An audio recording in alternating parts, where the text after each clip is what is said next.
Ladies and gentlemen, what is good? I hope everyone's doing great today. New year. I still consider it all a new year, man. I hope everyone's doing great. Subscribers since day one, recent subscribers in this beautiful new year. I know things are crazy out there, but man, we just got to be optimistic. We got to be upbeat, ladies and gentlemen. We got to keep fighting in life. Definitely. That's what I'm talking about. I hope you're taking care of you and your loved ones. You know what I mean? And it's just an honor to be here, man. Always love chopping up the sport of boxing. And, you know how we do it, Flash Live, man, just out of nowhere. Boom, Flash Live went live Tuesday, if I remember correctly. Chopped it up, great stuff with my guy, Lavar Cooper, man. We're going to continue talking some stuff because there's some news we got to talk about, man. You already know what it is, man. Some people talking about it, some people aren't. So we're definitely going to chop this up, man. Box talk, you know how it is. So once again, I hope you guys are great. Thank you so much for liking, subscribing, sharing, showing your support, man. And, tuning into lives, commenting in the comment sections. Like I say in all my videos, I got to say it in my lives because y'all definitely are worth it, man. We are family and community. Thank you so much. And we got Lavar Cooper once again, my guy. What's going on, Coop? Hey, what's going on, Renee? How you doing, big bro? Pretty good, man. Just the hustle and bustle of life, you know what I'm saying? And what I try to do is try to stay upbeat as far as or in the know, I guess we can say, when it comes to things that's going on in the world. I saw that there's a vaccine. Out of all the vaccines we're hearing that are being released out there, right? I heard that there's finally an approved vaccine. I don't know where, but for only adults in the UK, if I'm not mistaken. So looks like we're heading towards the right direction, at least. Yeah, I agree. Over here in the States, you're able to get the COVID-19 shot. My fiance, she got it done twice. So so far so good. No negative effects except for soreness, a little headache. But other than that, that's all she's going through right now. Just like a typical flu shot, Right, typical flu shot. But why did she get it twice? So where she works, she's in the healthcare field. So they had to do 2 dosage. So she got the first one a couple months ago, and then she had to go back for the second dosage. So she's in the healthcare field. Oh, right.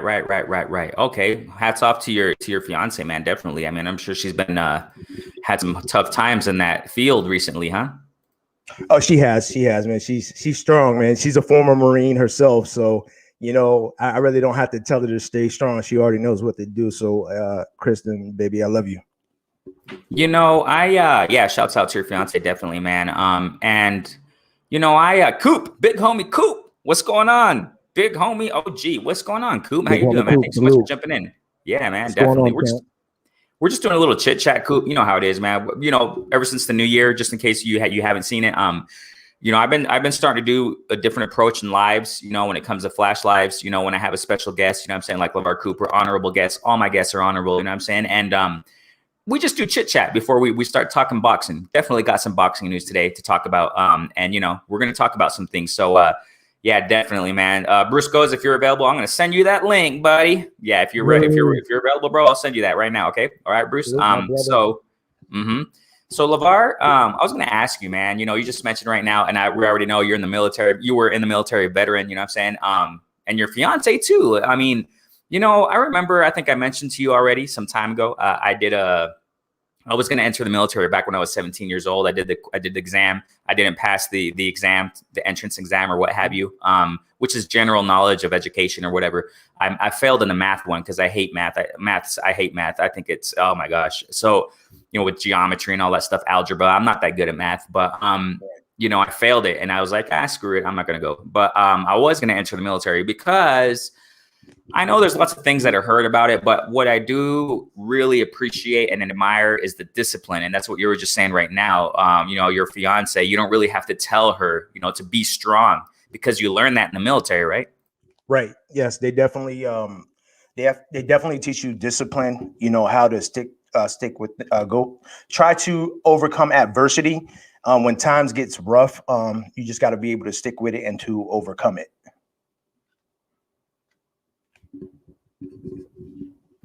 Right. Yeah, so that's what I admire about the military, man. I mean, like I said, I know there's a lot of things that go on in the background. Love Lines, how are you doing? Sister, how you doing, Love Lines? Hope you're doing great over there in the Philippines. Greetings to the Philippines. Tam Sloop. Yeah, what's up, Lavar?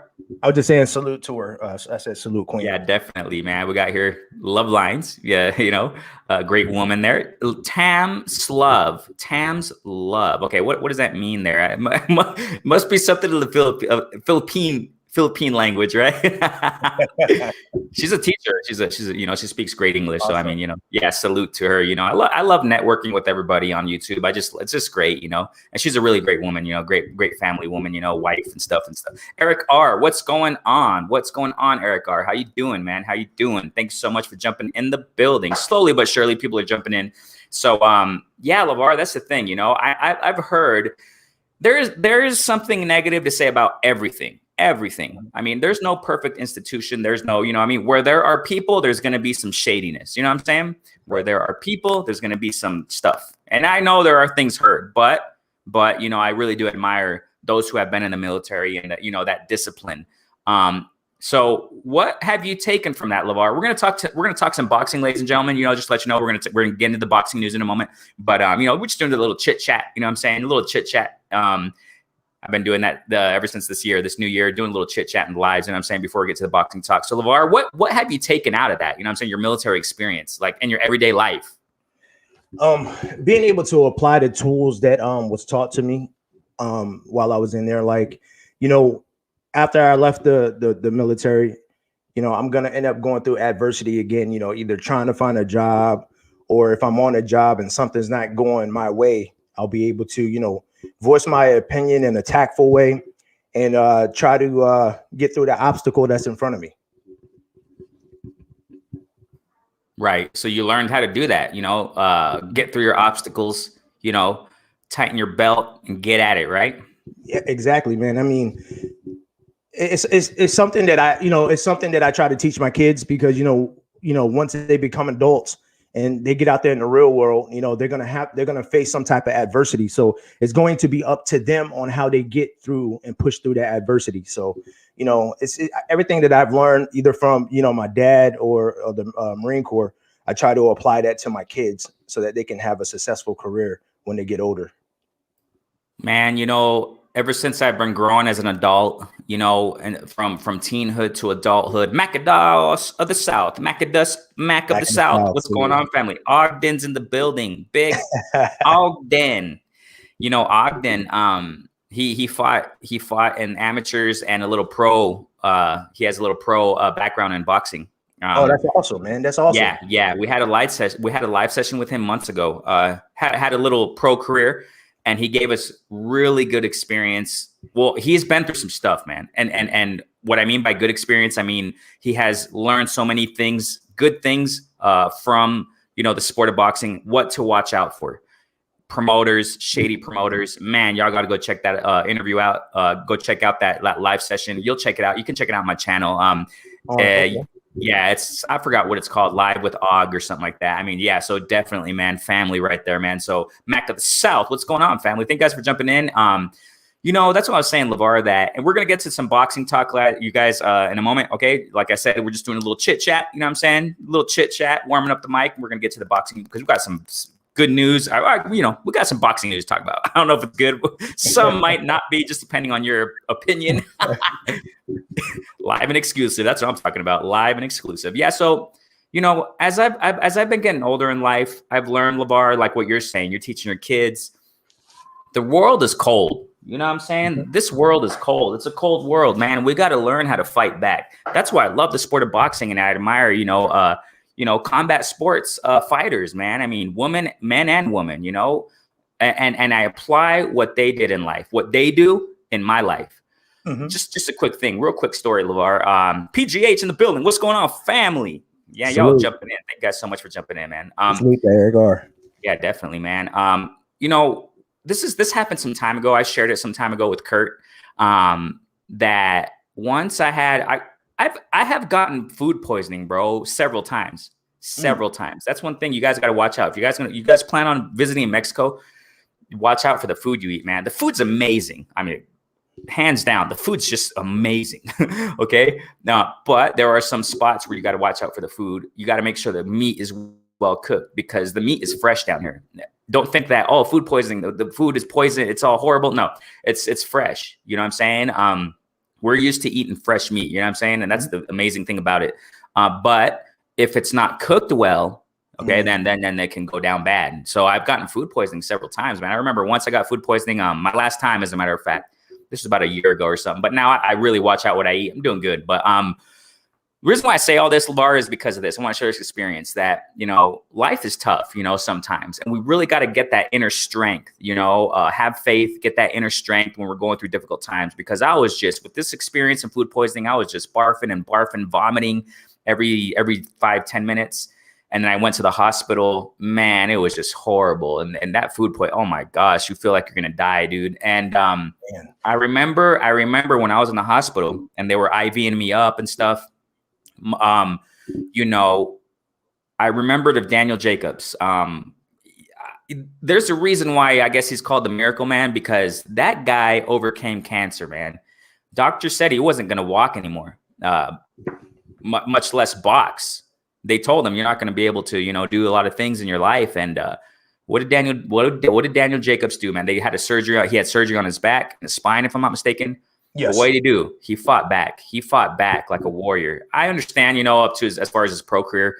That's this. You know, I'm talking about just how that I thought of that. I thought of him. You know, when I was in the hospital, I was like, you know what? If he can do it, I can do it. You know what I'm saying? And he has an amazing. I don't know, man. I understand about his pro career. I have criticized it lately. You know, with Gabe Rosado and his performance, blah blah blah. But generally speaking, man, my respect to Daniel Jacobs. What do you think about that, Laura? Yeah, man, he's fought adversity, man. Cancer's no joke. My fiance, she lost her mom to cancer a couple of years ago, and that can take a toll not only on the patient but on the family member as well. So you know, my hat's off, and I salute Daniel Jacobs. You know, being able to overcome cancer and to be cancer free, you know, it's a miracle. It's a miracle. And I'm glad that he was able to overcome that, because I know that he has kids. You know, he'll be able to, you know, spend more time with his kids and see his kids grow up. As a fighter, you know, yeah, he's a good fighter, you know. And thank you, Eric R. Man, salute to you, big bro. You know, he has his moments where he shines, and then he has his moments where, you know, they're kind of lackluster. But, you know, at the end of the day, you can't say that he hasn't faced, you know, top opponents. So, you know, salute to Daniel Jacobs. Definitely. OG. Eric R. Definitely, man. Yeah, thank you, wife, for your service. Amen, bro. Amen. Big homie Coop. We got Mainman. We talking boxing, man. All day. All day. Okay. Hey, Babe, I'll send you a link, bro. You want to jump in? Let me know. Okay, so thank you guys for jumping in. Christina G, how you doing, Queen? Blessings to you, family. Blessings to you. Thanks so much for jumping in, girl. Thanks so much for jumping in. You and Og, thank you guys so much. You know what I'm saying? Bruce goes, how you doing, brother? Renee, what's happening, my man? Lavar, how are you, man? How are you, my brother? I'm doing good, brother. Hey, man, it's good to hear you again, Bruce, man. Salute to you. Same here. Now, I just got back from a physical. Everything came out well, but man, it's cold out here today. It's cold in New England, man. It's like about a 0 with the wind chill factor. Wow. Hey, good news that your health is good, bro. Absolutely. Oh yeah. The toughest thing was getting up, getting the car started, and getting there. Speaking of cold, Lavar said that it snowed down there where he's at. Oh yeah. We had a little snow. Hey, let me give a shout out today to my dad. It would have been his 99th birthday today. So happy birthday, Pops. Happy birthday. Happy birthday. Good stuff, man. So it's great to have you, Bruce. And, you know, speaking of what Lavar was saying a moment ago about cancer, matter of fact, we have here big homie Coop saying about Daniel Jacobs. Cancer was wrapped around his spine. Oh my gosh. You see what I'm saying? You know, Daniel Jacobs, in my humble opinion, he's probably not the best fighter out there, but you got to admire his story. We got to admire his story, man. I mean, that, you know, he fought back. He didn't take no for an answer. You know what I'm saying? Doctors told him you're not going to box anymore. You're not going to do this. And, you know, boxing is his life. It is his career. It's his livelihood. You know what I'm saying? And for someone to tell you that, it's like, my gosh, a lot of people who tell you, a doctor, for example, tells somebody, you know what, you have this, you're not going to be able to do this anymore. It's devastating. It's devastating, man. So, you know, Daniel Jacobs fought back. You know what I'm saying? He fought back, you know, and just amazing stuff, guys. It's really encouraging. Stormy B Man is in the building. Go subscribe to Stormy B Man. Go subscribe to Mainman. Let me know, Mainman. You already know. So yeah, Stormy B Man, amazing show they had yesterday. Yes. 3 wise men. Can't wait for Scrapbook to get back, man. Ah, man, miss that guy. But, you know, amazing show they had yesterday. Go subscribe to the family right there. Go subscribe to Mademan. They keep it 100 all day. Thank you guys so much for jumping in, man. So let's get to the boxing talk. But before we do it, Bruce, generally speaking, everything good over there, bro? Yeah, everything's good, man. You know, talking about that cancer, you know, that hits home. You know, I admire Daniel Jacobs. They told him he wasn't even going to walk anymore, and you know, he became a world champion. You know, I'm not a fan of his, you know, his boxing, his style, but I'm a fan of his gumption and, you know, his success. Cancer touched my family. I lost a brother at 27 years old, and you know, I'm very touched by cancer. I really wish it would be cured. I mean, that's the wish of everybody. It's been the wish of everybody since I was a little baby. But anyway, yeah, we're here to talk boxing, man. Stormy B had a fantastic show last night. We went down memory lane, man, with Curtis Anderson, and man, it was sending shivers up my spine. It was sending. We were talking about all the toughest guys that were. Some were world champions, some weren't, but it was the blue collar, the hard nosed fighters, man. It was a fantastic show, man. Stormy B, man, you and Curtis and Scrapbook, God bless you guys. I hope you keep going for as long as I do. They're hitting it out the ballpark, man. It was a great show. Salute to you, Stormy B, man. Great show, man. I enjoyed it. Every time when y'all guys come on, man, I tell my kids, hey, go to the other room. I need to listen to Renee, Blue Blood, you know. Go to the other room. Yeah, Stormy B, man, you know, Reggie Owens, all of them. So salute to all of them, man.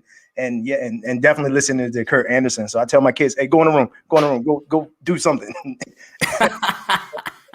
He's like, it's my sacred moment right now. Exactly. Oh yeah. No, last night there were like 4 lives on at the same time, and I stopped in just to you know, give them a little support and love. But I bounced back to the wise men, because that's like my home base right there. I just feel so at home with those guys, so relaxed.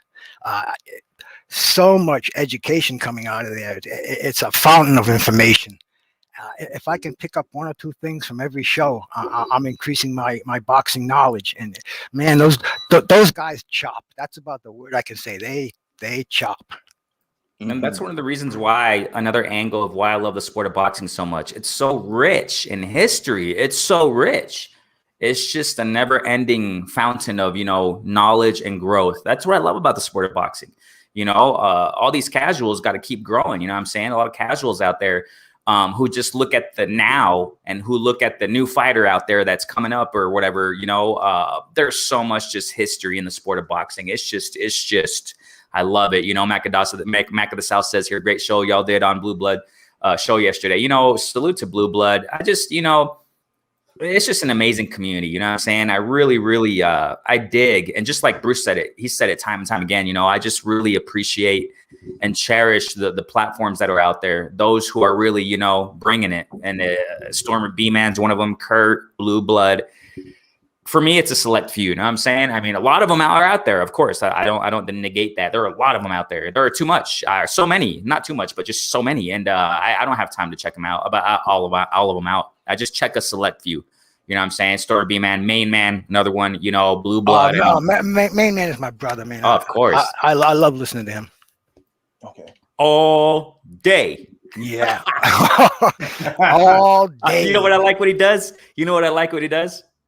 Okay, I'm gonna tell you what you do. When you go to work tomorrow, tell your manager. No, the cool thing is everybody has their own style. Yeah, of course. Their own show. I mean, we got the OG on one side of the spectrum, you know. Then we got Fanon on the other, Blue Blood, Stormy, you. Damn, I mean, you know, I don't have enough time in my day.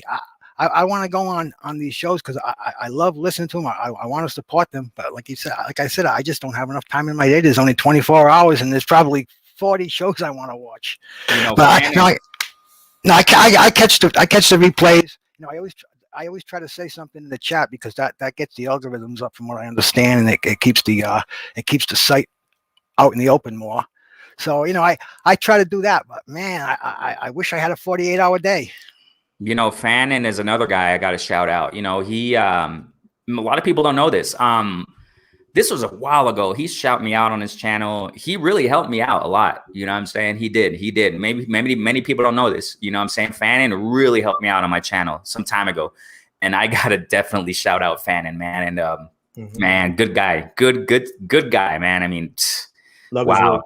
Definitely, man. Eric R says here, Chain with Ice. See you, man. I see you, bro. Thanks so much for jumping in. Chain with Ice. Thanks so much, man. We got here Eric R saying, Eric R, I feel you, bro. I feel you when you say this. I'm only going to start supporting the underdogs of the sport. Fighters under the radar, people aren't talking about as much. Exactly, Eric R. As a matter of fact, me and Lavar talked about this Tuesday. We talked about this Tuesday recently. Exactly that, bro. A lot of people aren't focusing on the underdogs, on the lower divisions, on these guys who are really coming out there, and women who are coming out there and showing how it has to be done. Clarissa Shields, Amanda Serrano. I mean, the list goes on and on with the women fighters. Baracus gonna have a rematch, soon. I mean, yeah, Eric R, you hit it right there, bro. Following top fighters are making exactly. Repeat that, Gem. Following top fighters are making us hate the game. Yes, sir. It's facts, bro. I mean, Eric R, that's gems, bro. Gems. Love Lines continue here. She's greeting everybody. Yeah, thanks so much, Love Lines. Thanks so much. It's an honor to have you, Love Lines. Thanks so much. Mac of the South watch. Yeah, Fannin, man. Shouts to our fam right there, man. Fannin all day. Shouts to the Dawn. All right, fam. Let's get to boxing talk. Okay, now,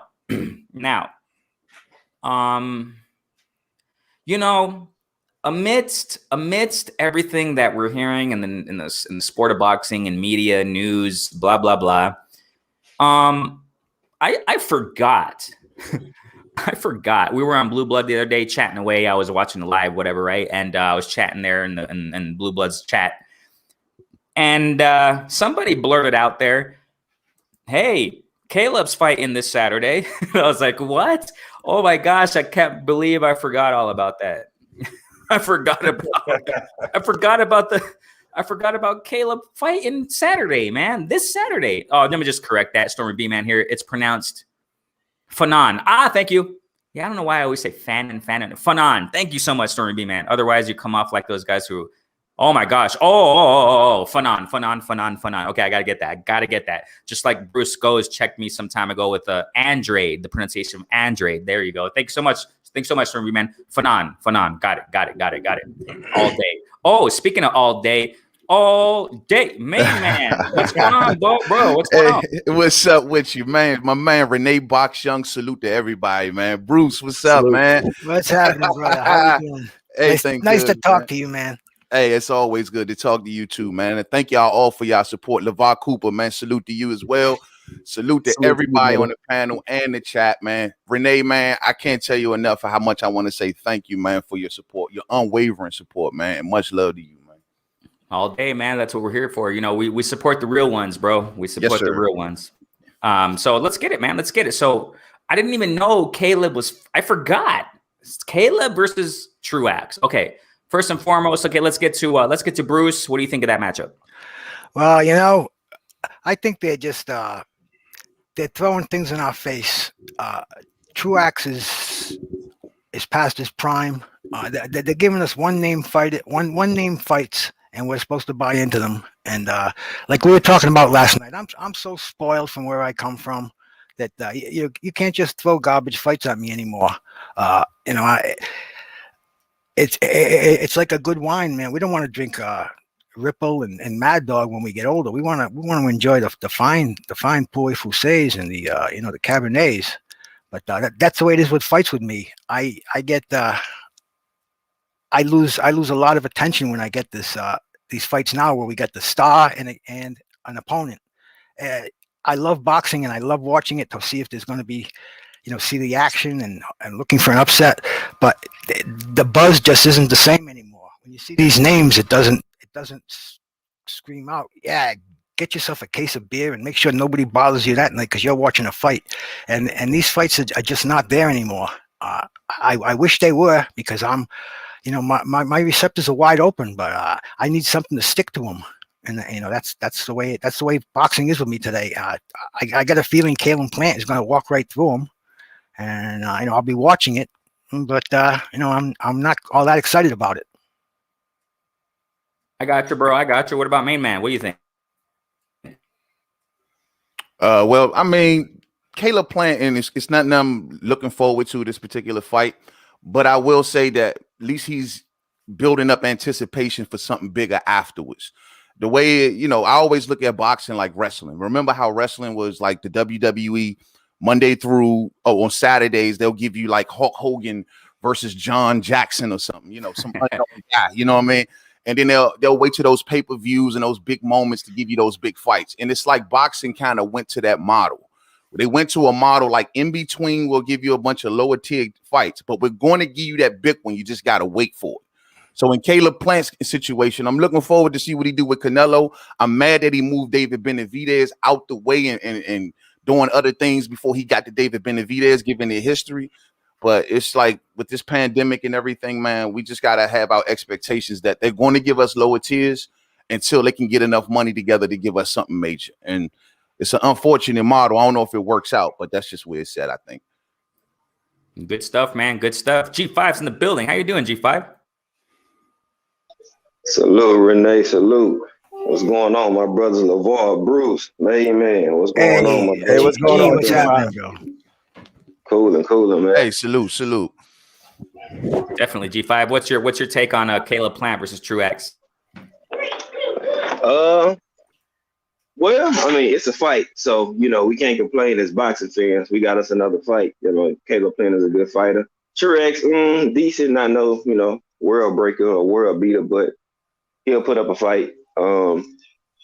They do have like a little back dialogue that Truex was talking shit before they fought, I guess a little while ago, some years back. So I think Caleb Plant did a video or something. He brought it back up. Like, we're going to see if you hold up to that, you're going to whoop my ass or whatever. So they got a little bad blood there, which makes the fight more interesting within itself. But it's boxing. I just want to see some fights, man. I mean, even if it's not your favorite fighter or one of the best fighters fighting the best fighters, like, hey, until we get it, we got to take what we can get. I mean, at least some boxing is going on. So he defending his belt, so we'll see how it goes.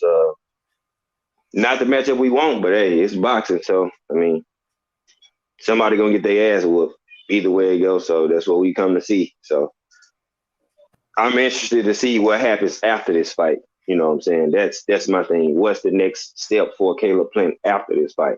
You know, and will he get the Benavidez fight? You know, is the Canelo fight going to be next? Who knows? We don't know. We just have to wait and see. So, you know, it's kind of like a waiting game. Pretty much. And I feel you, bro. I definitely feel you. And I feel all you guys, you know what I'm saying? Bruce goes too. As a matter of fact, Eric R says here, you know, he's talking about right. Boxing televises their sparring sessions now. The wrestling is a great analogy. Yeah. Let me salute real quick, man, before I get to Lavar Cooper, his take on this. Chen Smokes in the building. Thanks so much for jumping in. Superb Supreme.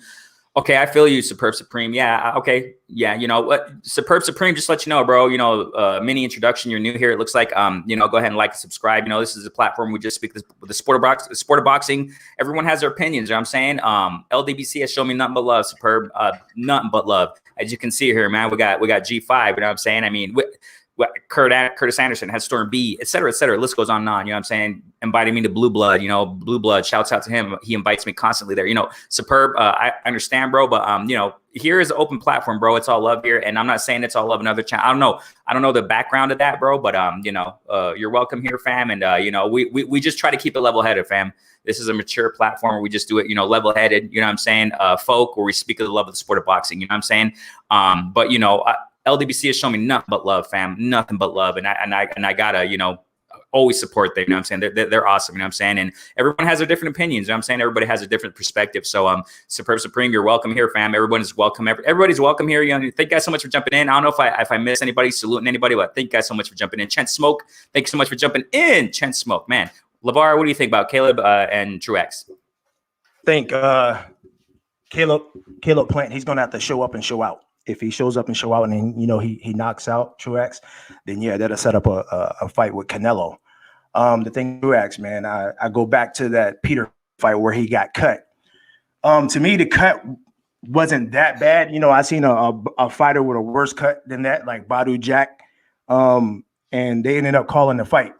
Do I think he could have pushed on? Absolutely. With his cut man work and try to patch up that hole so that he can get back out there and fight. That kind of showed me that maybe he was just ready to call it a night and go home. But I just Plant is just to show up, show out, stop him, and then just and then that'll bring on that fight. Now, what does he do against Canelo? That's a good question. I'm looking at his resume. I mean, a couple of notable fights, but it seemed like he hasn't been fighting the top opponents as well. I could be wrong, but I just think Canelo and Caleb Plant, man. That's just me. L-Dub's in the building. I think I missed him out. L-Dub, y'all go subscribe to L-Dub. Lawrence Williams, thanks so much for jumping in. L-Dub, man, he's always with that boxing knowledge. Y'all got to go subscribe to him too, man. The law. Yes, sir. Yes, sir. Law, man. And matter of fact, Lavar, what you're saying, and just me and my input with this whole thing, Caleb Plant versus Truax, just like what Bruce was saying too. Truax, man, he's out of his prime. I think he's like 37 now, very slow. I just, but like what G5 said too, I mean, I agree with all you guys. You know what I'm saying? I just want to see a fight. I want to see fights. I'm itching. I'm jonesing this Saturday for tomorrow, man. I got to see something, and I'm just trying to do my best to enjoy it. But we all know what it is. And like what Lavar just said too, that Caleb better show up and show out tomorrow. I hope he does. You know what I'm saying? I really respect his heart, his trajectory, how he is, how he talks. He's about it. You know what I'm saying? But his level of opponents, it's like, okay, I think you got to step it up a little bit, Caleb. That's just my personal humble opinion. You know what I'm saying? Matter of fact, Lavari, we were talking a little bit behind the scenes before we got to this. And we'll get to Mainman right now after this. Lavar, you said something about, and I think some people already heard about this, more updated than I am, as far as they're talking Caleb and Benavidez soon, Lavar? So what's kind of sort of brewing is Benavidez and Jamar Charlo. My fault. Charlo, okay. Yeah, Charlo. They're trying to do it for September. Say that again, G5? They're trying to do Charlo Benavidez for September if it goes through or if both parties agree. Oh, man, I hope they do. I hope they do, man. That's a fight I would love to see. Yeah, we need that fight. We need that fight right there. Charlo, I talked about this yesterday. Charlo has a built-in reason one way or another why he can't fight the other guys like Andrade or Golovkin. Politically, that's hard to make. But when it comes to Benavidez, there's zero obstacles. And there's zero reason why you don't make that fight. Charlo's already on record saying that he has permission, that he can move up.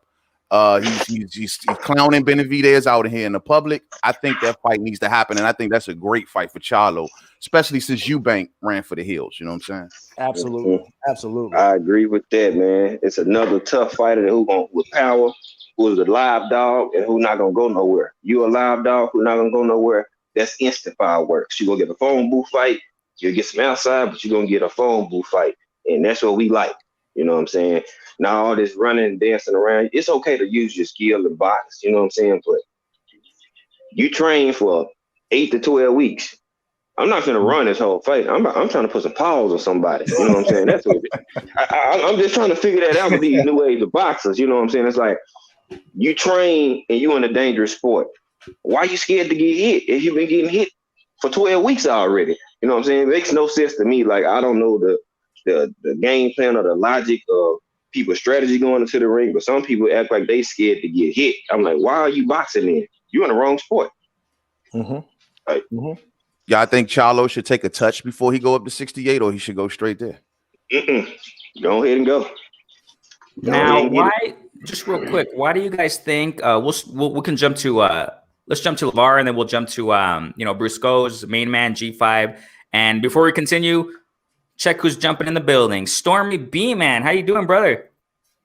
Yo, man, I'm good. Can you guys hear me okay? Yes, sir. You're clear, bro. You're clear. I hear you, brother. Salute to Sensei, everybody. Stormy Salute to B. everybody. Nice Definitely, to talk man. to you, Stormy B. Long time no hear from, brother. No hear from, brother. Nice to hear from you. Salute, Sensei. Yes, sir. I've been That's the man. talking to you. I've been talking to you on the keyboard for over a year, man, and my hat's off to you, brother. In fact, my Stormy B man baseball hat is off to you, brother. How you liking that, man? How you liking that hat? Everybody asks me when I wear it, what's that? What's that Stormy B man? And I say, hey, Thursday night, go on YouTube, look for Stormy B man, and you'll know what it's all about. Love it. Heck yeah. Awesome. Yeah, y'all go get the merchandise. Go get the merchandise family from a Stormy B Man. He has merch out there. A matter of fact, Ill Will recently put on social media that he's rocking the shirt, t-shirt. Nice. Y'all go check out Stormy B Man. You'll see the merchandise. You can go ahead and select there what you want, man. Hat, caps. Stormy B Man can elaborate. Would you like to elaborate more on that? Please. Oh yeah, man. We got coffee mugs. We got windbreakers. We have a assortment of items, even more to come. But the whole idea of it is to just help generate for the channel, because everything goes right back into what I produce for the community. That's all it is, man. And with guys giving, sound support, like you guys are speaking, very, very well and supportive of what I'm doing with the channel. That's all I'm trying to do, is produce the most positive of content as I can. And please, if I could just ask this one thing, it's not just Thursday nights. I got Tuesdays and Fridays as well, where I'm doing content that is still what I consider pure boxing in nature. I don't get into the controversial stuff very much, but I do stick very close to the ground with the technique of the sport, with the fighters, and also about the fights themselves as they come together. So I leave all the other controversial stuff to the men who are the experts and the proponents of talking about it most better than I can. So I stay in my lane. Definitely. Good stuff, man. Good stuff. Thanks so much, Stormy B Man, for enlightening us on all that info. So you know what, Stormy, let's continue. I just want to get Stormy's input. What's your input on the Caleb Plant and Truax fight? Well, as it was said by Bruce Goes a moment ago, and I wrote in the chat in support of his comment, it's like, this is another showcase for, in this instance, is for Caleb Plant. There are so many other fights that could be made. I am sick and tired that they are not putting the fights together and they continue to milk the public. It's like, picture this. You have a pipeline that feeds a community, right? But you put the smallest pipe possible, a 2-inch pipe, where whatever you're running through the pipe comes out. But at the other end, where you're pouring it in, is a huge vat. So you're getting what's called trickle down. That's what they're giving us in boxing. And it really sucks, because just as we did that show last night, where we talked about the heart of a champion, there was a time when fighters just fought, and you could go through contenders 1 through 15, and each guy had an opportunity, and on any given night could possibly become champion. You're not seeing that anymore, because they're not even making contenders fight one another. Contenders are fighting people who are not inside the top 10 or top 15. They're fighting guys who might be in the top 30. You know what I'm saying? So how watered down is the sport when you're doing things like that? And then these men who happen to be at the top, who might be holding titles, would not really be champions if there were one champion, meaning one title, because some of them aren't really good. And that's another reason that they don't want to face one another. The truth is in the pudding when you get in the ring and show what you can do. And these men, how many times have we seen them avoid what's really obvious and take the path of least resistance by challenging those who don't need to be challenged? Do you remember just a little over a year ago, you had Triple G and Jamal Charlo arguing over who was going to fight Brandon Adams instead of fighting each other. I mean, Brandon Adams was no golden goose, but they were vying for his services when they should have been fighting one another. It's as simple as that. And when you have that type of thing going on, it's ridiculous. Yes, sir. Yep, Yeah, totally but- ridiculous. Totally ridiculous. I agree with that. And with this with the Wilder and Tyson Fury fight, Tyson Fury is saying that because Wilder degraded him, spoke bad about him. I mean, look at Joe Frazier and Muhammad Ali. Muhammad Ali called Joe Frazier every name in the book. He called him Uncle Tom. He called him, oh man, he did the gorilla. And you know what that did? That made Joe Frazier madder. He wanted to get in the ring with Ali instead of throwing a divide in there. And to me, that's one of the things that sucks about boxing today. All these fragile little egos. Man, these fragile little egos need to be smashed in the ring, not on the internet. Right. And I hate when they say a fight is too green. So was Ali too green when he fought Sonny Liston? He went everywhere to make sure he wanted to harass this man. Or was it Holmes? He harassed this man everywhere. No, you're right. Sonny Liston. It was Liston, yeah. He went to the casino and he don't even gamble. But who was there? Liston is. He pulled a gun out of him and everything. It's like blanks. So what's up with this too green? If you feel like they too green and you advance, whoop they ass and go on to the next fight. Like, what's the problem with fighting somebody if they're a young fighter? They got to get a shot at some point. Like, they killing me with this in boxing. It's like it's killing the sport too. Oh, he's not ready. Well, he already fought 20 fights. He should be ready at some point. Right. He's gained enough ring experience, whether it's against a top competitor or not. Give that person a shot. He might just beat you, but they don't want to give these people a chance, and it sucks. Like, we see Ennis, people that are young, hungry fighters. So he's green. He almost has 30 fights. That's not green. You know what I'm saying? They use the same narrative for Canelo and Mayweather. He got 40 fights in, but he's green. No, he's not green. He's green because your favorite fighter lost and got washed. That's why he's green. You know, so it's just like all these narratives and agendas and special treatment for fighters. You know what I'm saying? It's like making the sport entertainment and acting more than, fighting. You know what I'm saying? Which sucks. So. Oh yeah, and they're talking about these. No, go ahead. I'm sorry. Go. I was talking before. No, I'm sorry. I just wanted to piggyback real quick off of G5 Gabe. Earlier this week, I did a show in our Tuesday Tussle where I was pointing out feints and head movement. The show featured Sugar Ray Leonard and Wilfred Benitez. These two men fought for the WBC welterweight championship. Sugar Ray Leonard was 23. Benitez was 21. He had won the title at 16. They try to say 17 years old, but he was 16 years old when he won the world title. So look at how young they were when they fought. And it's a classic fight. These men you're talking about to now, they're pushing 30, if not over 30. And they still haven't fought anybody. So when you talk about they're green and this and that, it's like, when are they going to really do something then?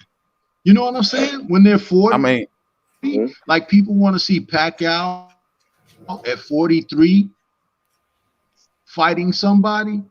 Please, Pacquiao need to be going out to pastures. This is a young man's sport. And when you have the young men face each other, when they're supposed to, you will see the best of what it has to offer.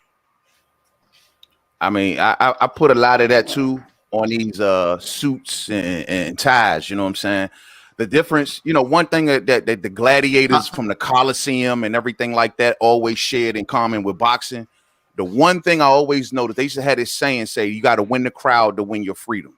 You know what I mean? And a lot of these fighters today, they got a lot of bosses. They got a manager.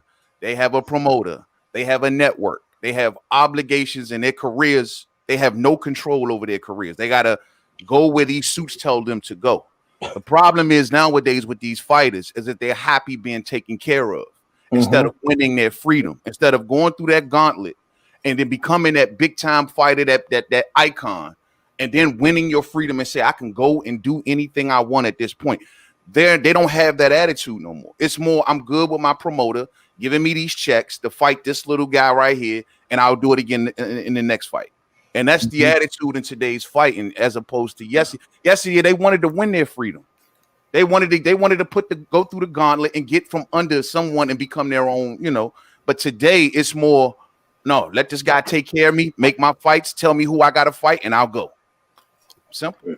So what's the answer? We know what the problem is. What's the solution? What's going to bring boxing back?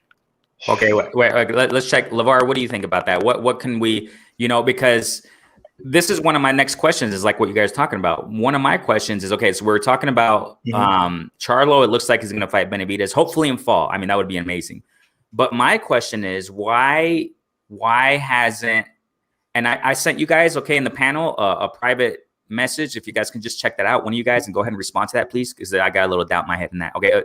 So my question is that why haven't Benavidez and Plant fought yet? That's the question I kind of have there. What do you think about that, Laura? The reason why is this, and Renee, we talked about it this past Tuesday.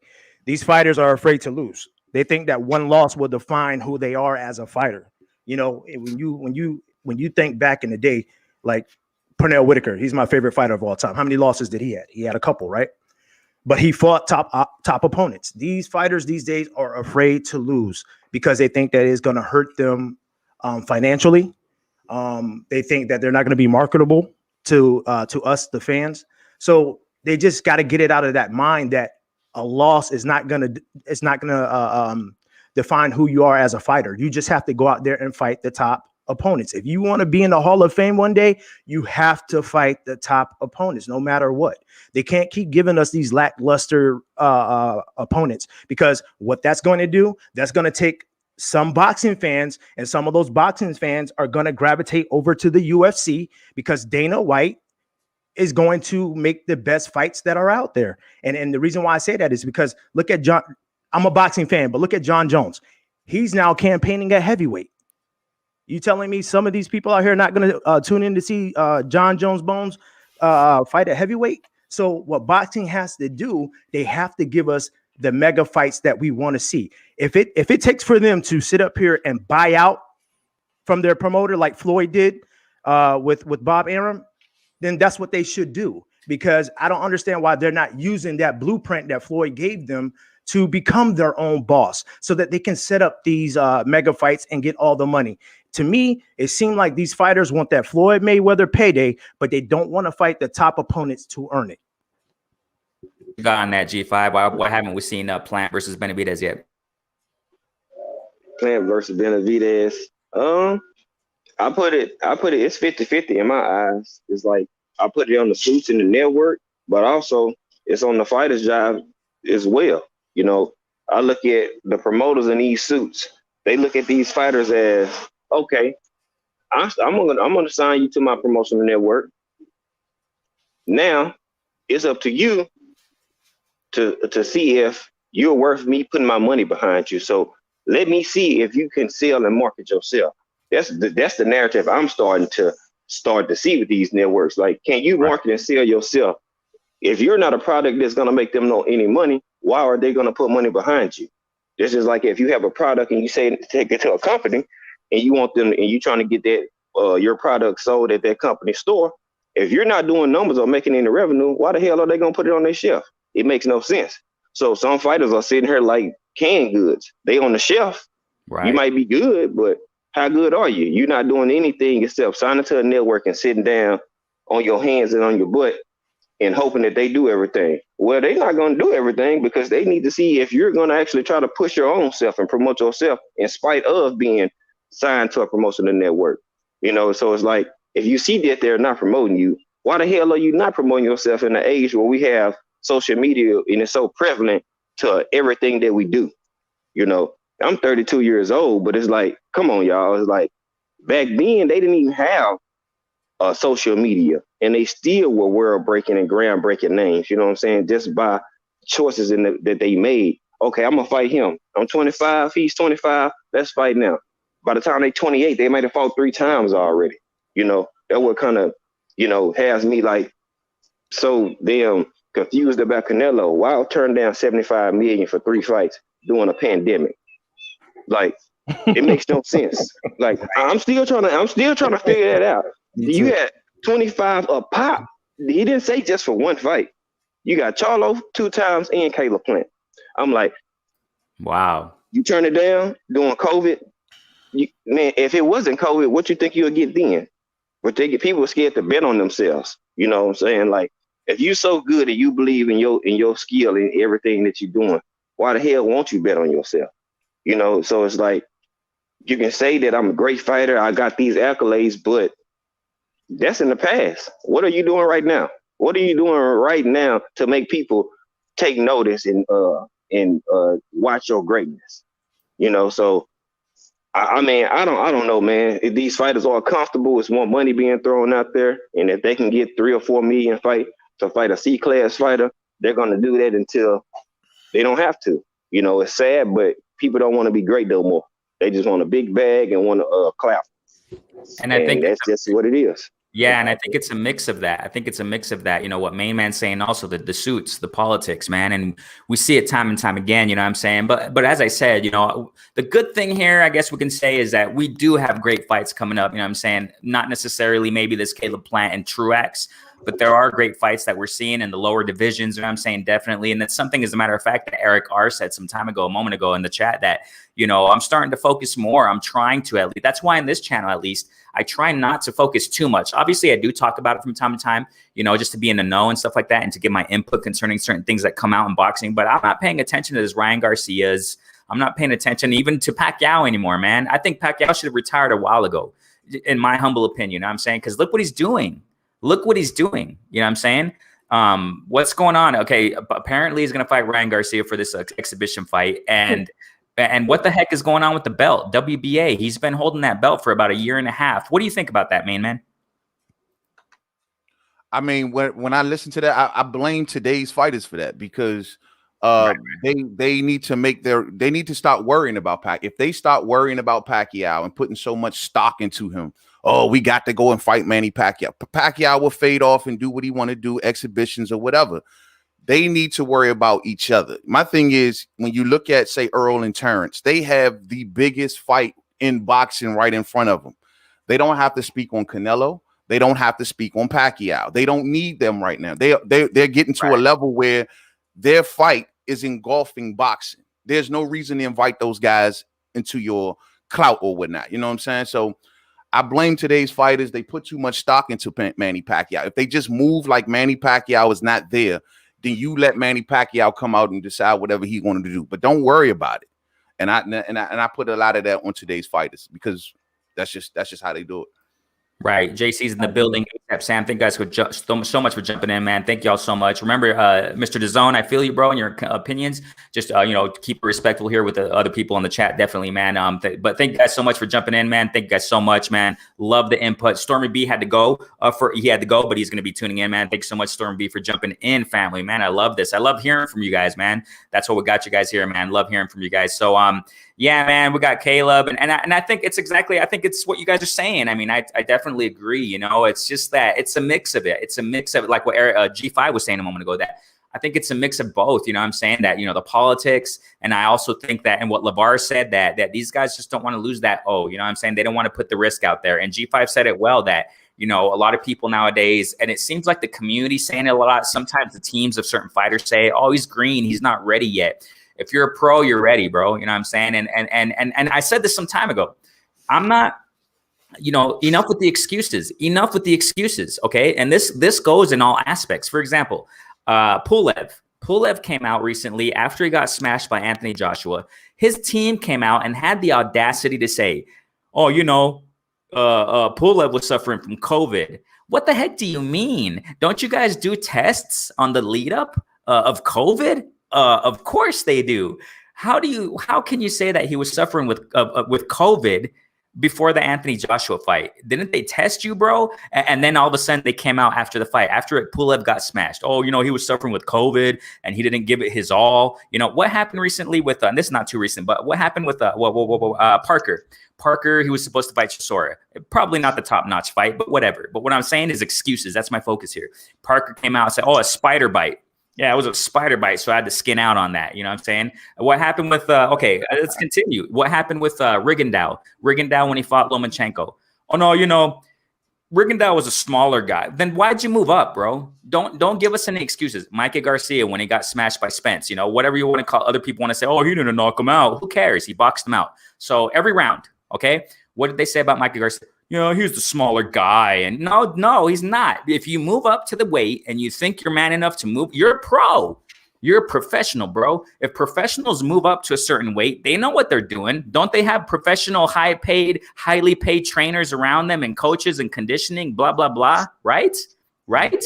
Are there excuses for that? You know what I'm saying? When Rigondeaux moved up, you know, Lomachenko schooled you. It is what it is. Enough with these excuses. You know, I'm personally tired of excuses, just like what G5 saying. And then that's another aspect of another excuse.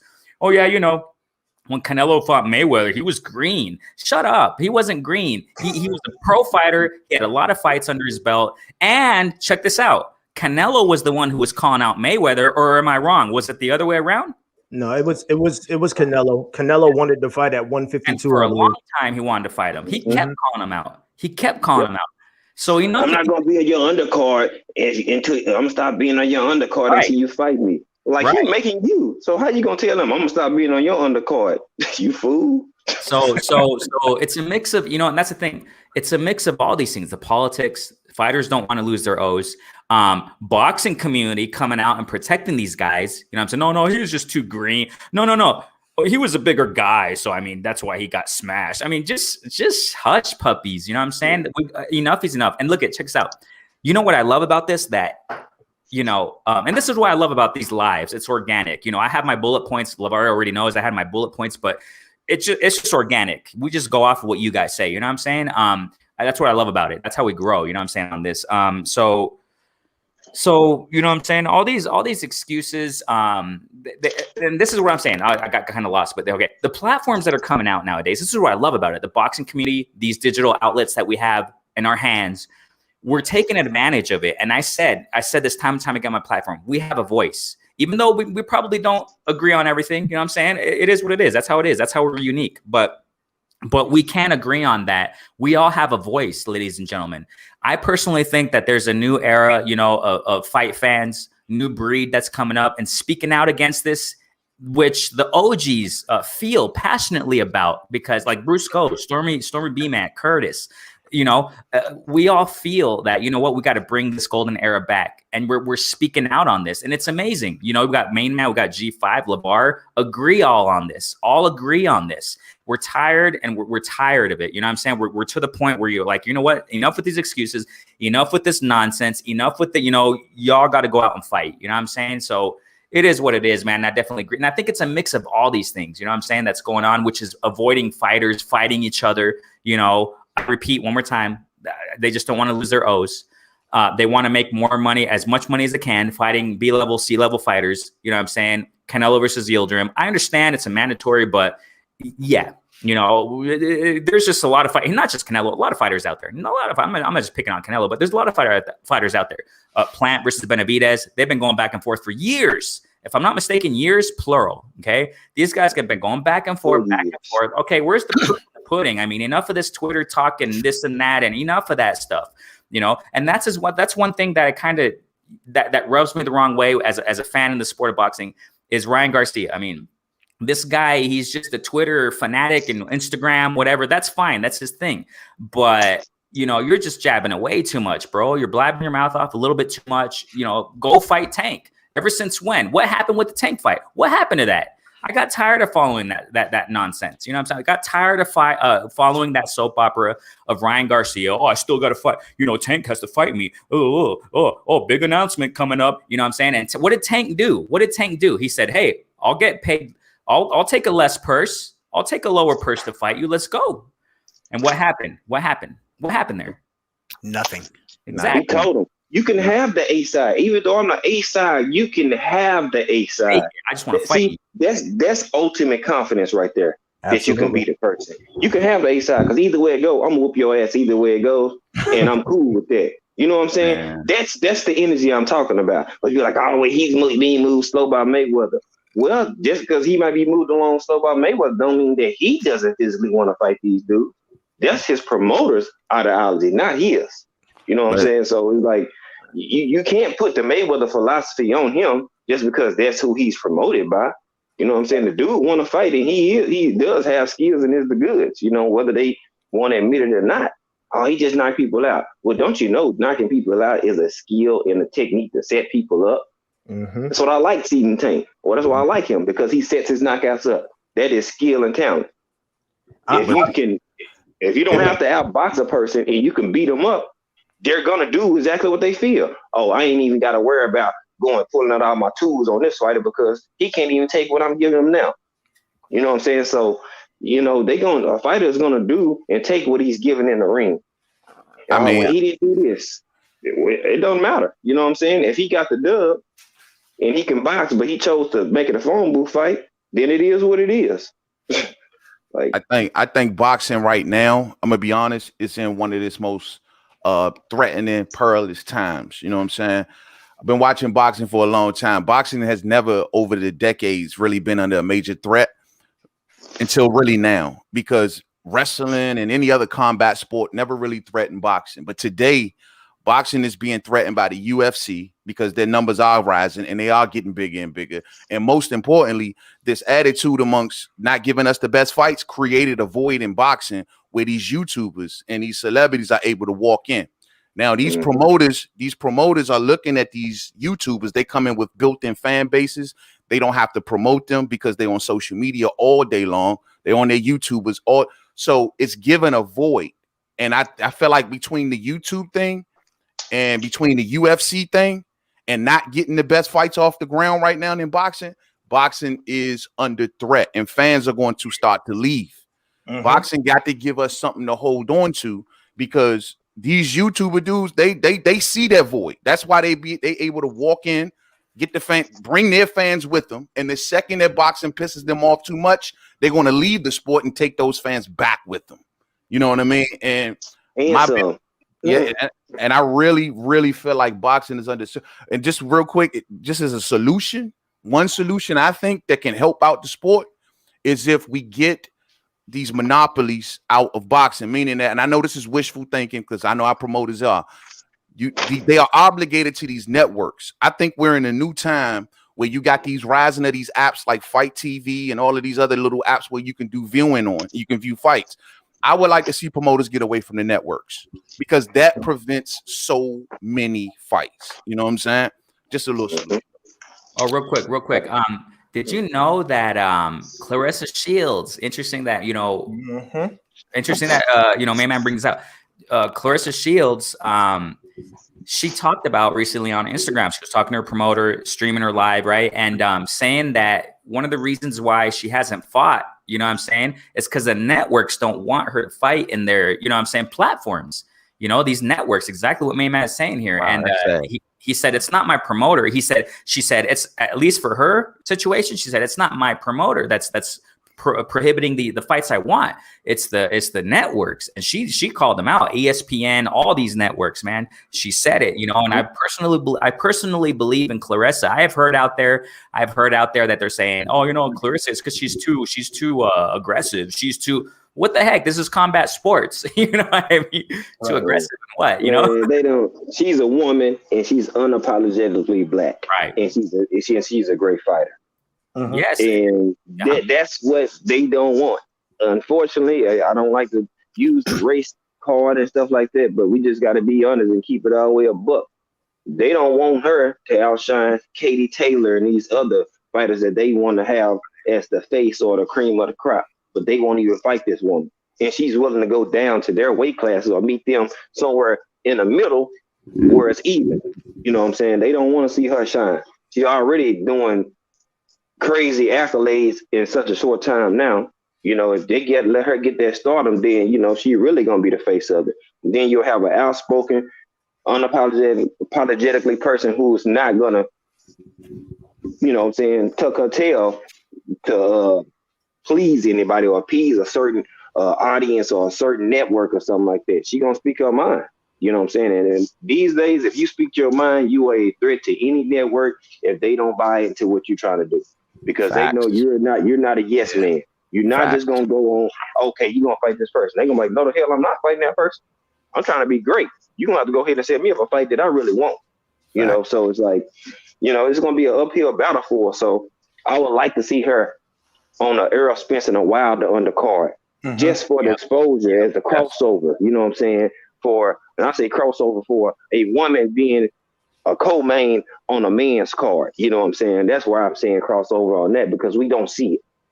So yeah, she knows somebody like Wilder or somebody like Earl, and you on there, that's gonna bring more exposure to you and them, and they'll make the card even doper. But you know, I hate she's kind of in the position she is in, because it's like, you know what I'm saying, she like on a hamster wheel. She just spinning and spinning and spinning, but ain't really going where she would like to be. And that's a sad case in boxing.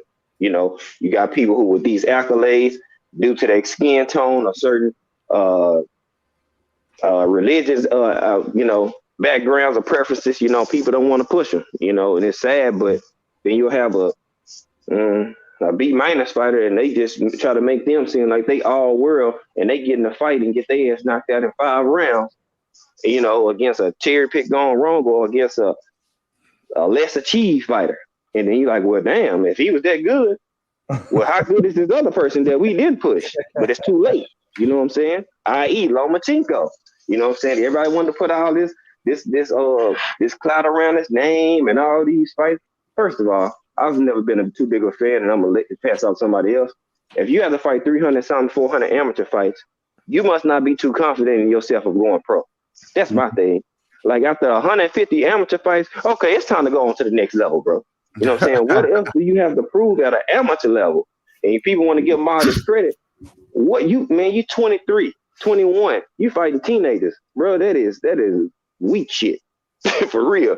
Go ahead and go pro and go fight these dogs. Then you finally do, you know, and now you 32, 33, and you haven't even hit 20 fights yet. So it's like, I mean, it's kind of disservice to his career, in my opinion. But you know, the way he's been pushed and promoted, I mean, you know, he's in a different realm, which he shouldn't be. But it's weird, man. This shit is weird. It's real weird. Yeah, he should have turned pro a long time ago. Even if he does retire now, which he probably won't. What's he going to retire with? 15 fights? I mean, how's that going to look on his resume in the Hall of Fame? That's true. You know, this man was a great amateur fighter, but as a pro, he was okay. It reminds me of Mark Breland.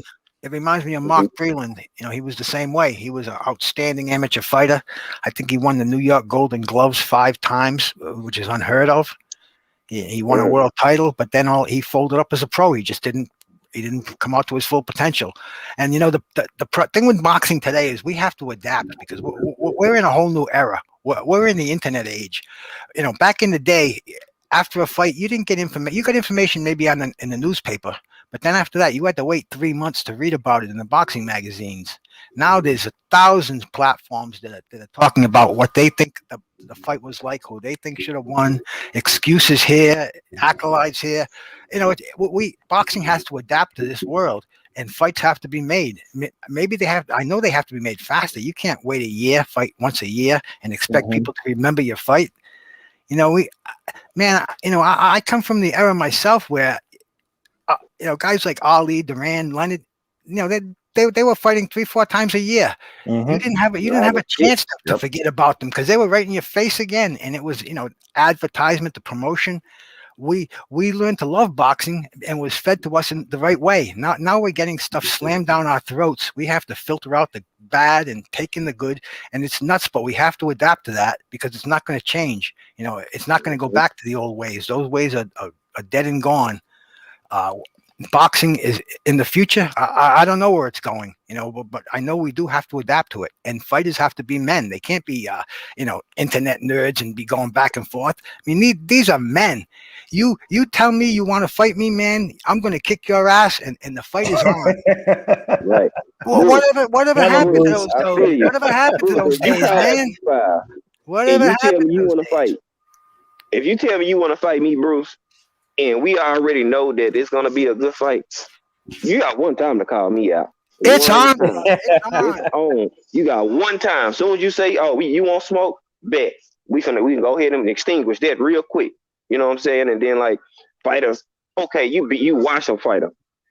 Why wait 8 months to fight again? You didn't take any damage. Exactly. That bothers me. Like, where's y'all mindset at these days? Like, you didn't take damage. You say you fought in January. Why not fight in April again? You know what I'm saying? And then fight again. If you don't take as much damage again, fight again. Well, it's even fighters like back in the day. Mike Tyson. I'm going to fall back in the day for 1 second here. I was talking to Curtis the other day, and Curtis's main man is Sugar Ray Robinson.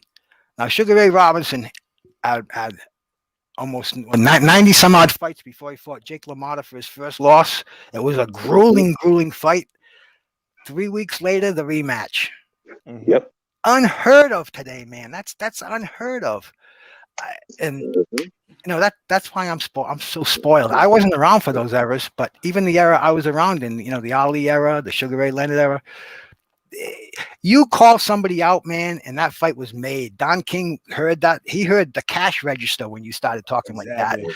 That contracts were drawn up and sent to you, and man, that fight was made. It was news conferences. They were screaming at each other in the public. They had to be separated. Ali was they thought he was going to have a heart attack at his weigh-in for Sonny Liston. They thought he had lost his mind. They had a blood pressure cuff on him for the whole time. But Ali was playing the game. He knew what he was doing. He got in his head. He got in Liston's head. And these boxers today, they got to play the game. They got to make themselves the attraction, not the promotion the attraction. They have to make the fighter the attraction. And until they do, man, I'm going to be really, really. I'm not comfortable with boxing the way it is. I'm here. I'm a fan. I love it, but I'm not comfortable with it. I think a lot of these promoters, though, man, they make their stables so big where they got all of these fighters, right, and they can't get them all dates, and they got to keep trying to line them all up.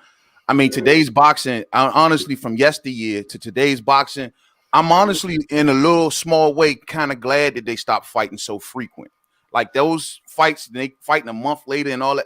Bro, look at those fighters from back in the day, man. They all one way or another have health issues out all of them. Look how Joe Louis ended. Look how Muhammad ended. You know what I'm saying? And that's the price that they paid for fighting so frequent back in those times. So boxing had to make an adjustment. Like we came from 15 rounds to 12 rounds. Like we had to change certain glove things and certain things.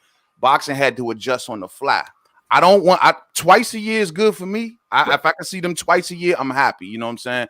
But those 2 fights a year got to count. But with these promoters stables being so big, they signing up so many fighters, they can't get them dates. The networks are like, hey, we only got but so many dates, and you got too many fighters.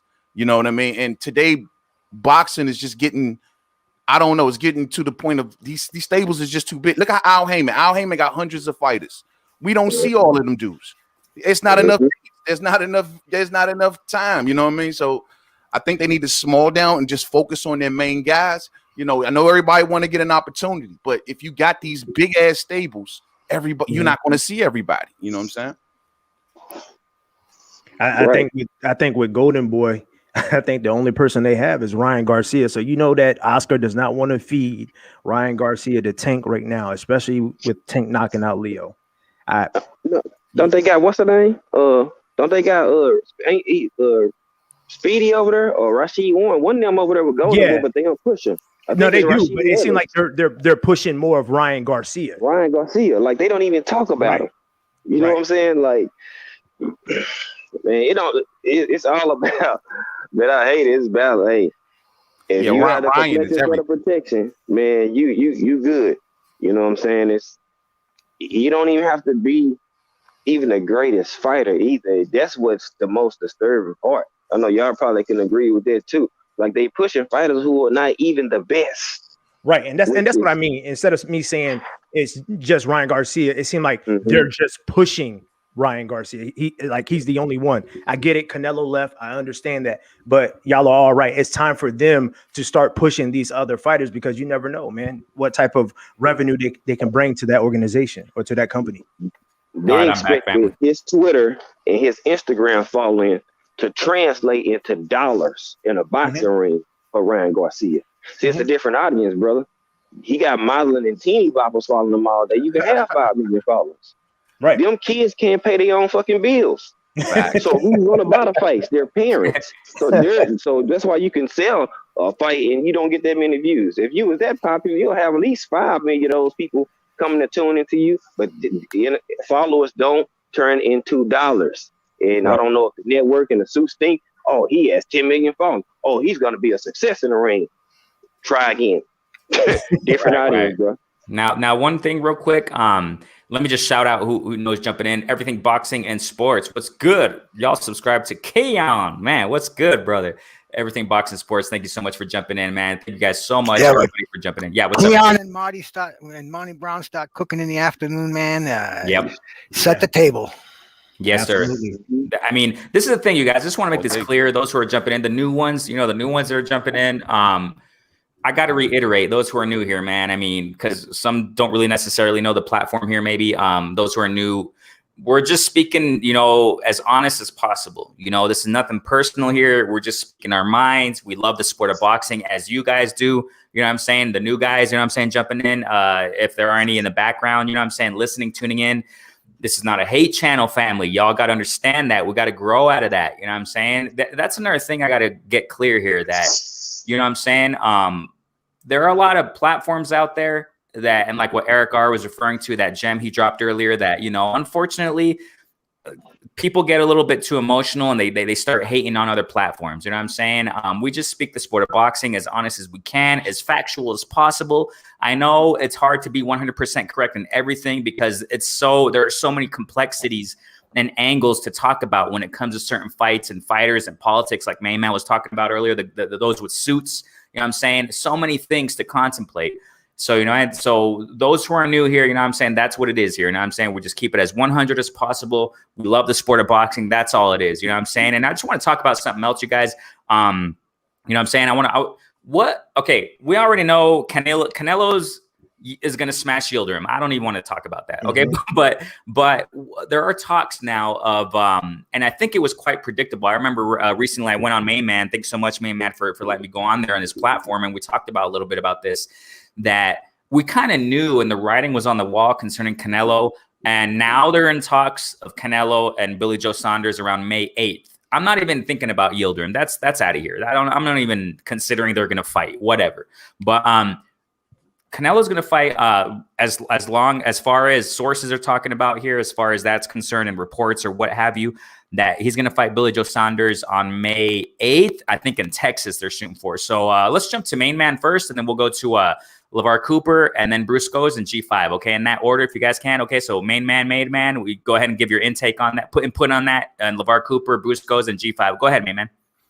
So about Billy Joe Saunders and Canelo. And Canelo, huh? Yeah, I think it's going to be an interesting matchup, believe it or not. I think that Billy Joe Saunders got a lot of tools that give Canelo problems. I do wonder about his stamina, but however, Canelo's showing issues with stamina as well. I think Billy Joe Saunders' movement and hand speed are the two things that's going to be key against Canelo. Canelo don't like movers. He don't like speed. You know what I'm saying? We seen him struggle with that with Erislandy Lara, and he doesn't like to have to work hard the whole entire fight. He don't mind making it to the inside, but after about 5 or 6 rounds, it's going to start to affect him one way or another. And I just wonder, going down the stretch, can Billy Joe Saunders sustain doing what he doing to Canelo early on? And that's the big deal. After round 6, is Billy Joe Saunders going to be able to keep that hand speed intact, keep that movement intact? Will the body work started to pile up on him? But I do think he got the proper tools to trouble Canelo. I just don't know how far he can take it, you know what I'm saying, and carry it into a fight. Hey, I agree with that, man. Man, you hit that nail on the head, man. It also depends on how Billy Joe Saunders goes in the ring. If he's in the ring and he gets scared like Caleb Smith did, then there's going to be issues. You really have to stand your ground with Canelo. You have to box. You have to move. You have to use your jab. If Billy Joe Saunders can do that, then I can see him, and he pace himself. I can see him winning that fight.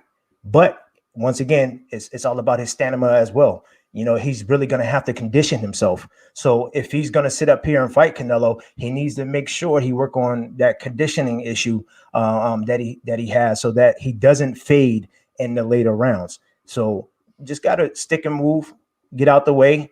When Canelo's about to, land those bombs, hey, you got to block it, try to come back with something, but you just can't stand there and take it. Because if you stand there and take it like Kalen Smith did, hey, Canelo's just going to damage you, and then he's going to try to take you out as soon as he smell blood. I couldn't agree more on both of you guys, man. I'm looking forward to this fight.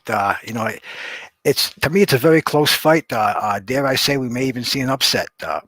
Canelo, like you said, he doesn't like to move around. His knees aren't 100%. He's shown he's had problems with boxes. Billy Joe, he's the goods, man. He's got the speed, he's got the power. If he can maintain it for the fight, I think he's going to be a lot of trouble for Canelo. I'm very, very much looking forward to this fight.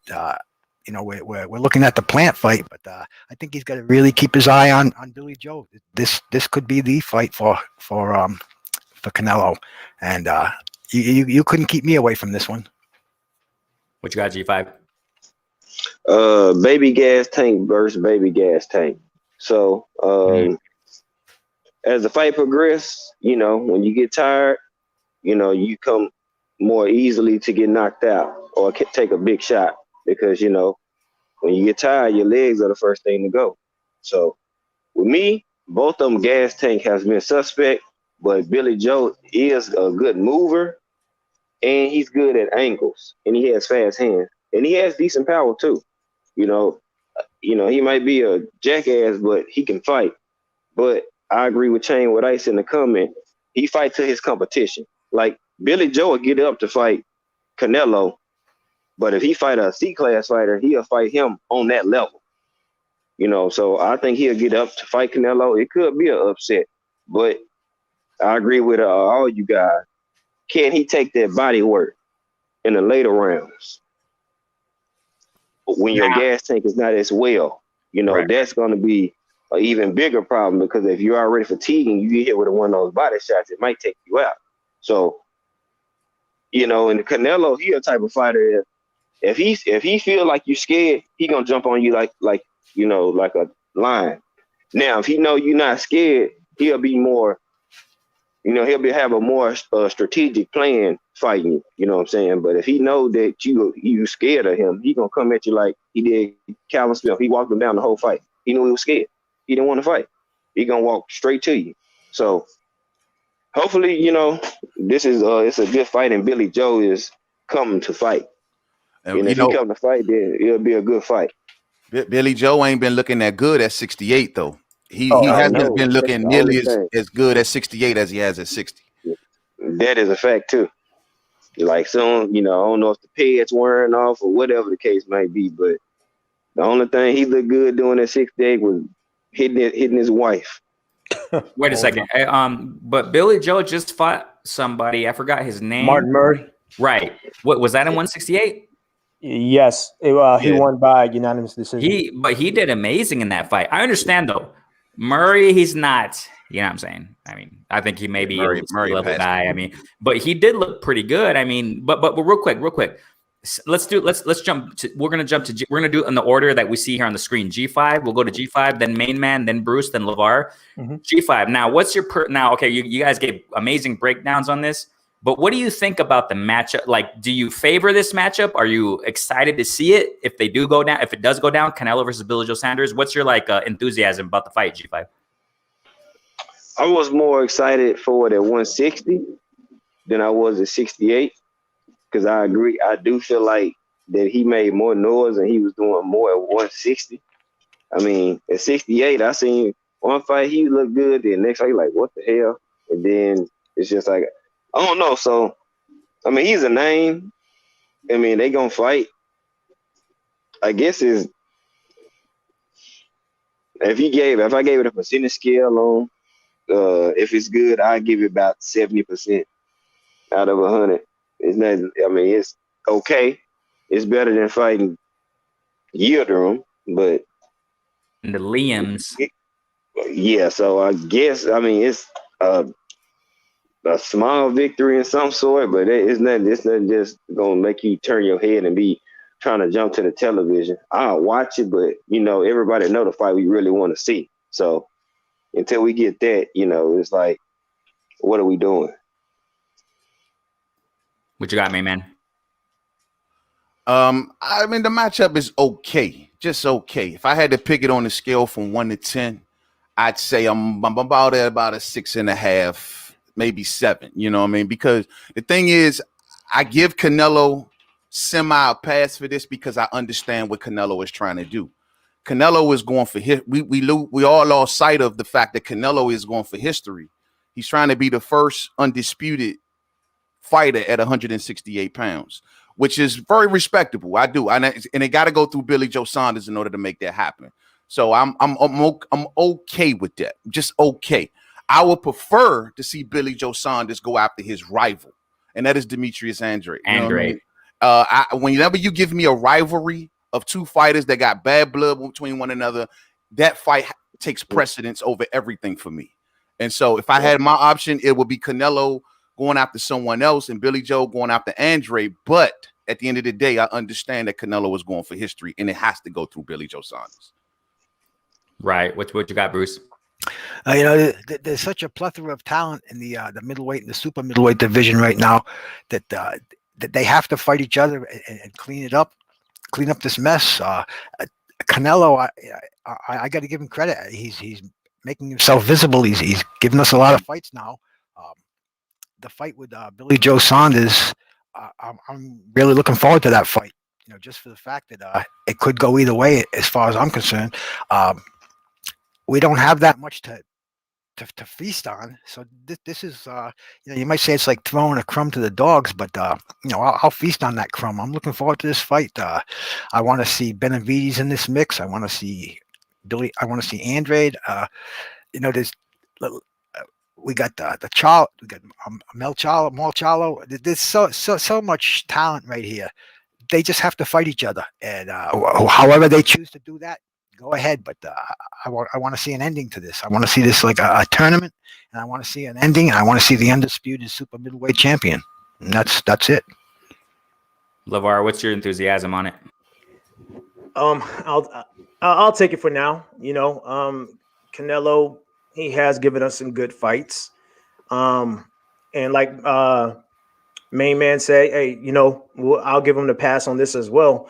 I just want to see Canelo in there with Jamar Charlo. That's what I want to see. I want to see him in there with somebody that's either on his level or slightly above his level. They see how Canelo's going to react. I think Canelo's pushing all these fights now because maybe his body's breaking down because, he did go through 2 grueling fights with Triple G.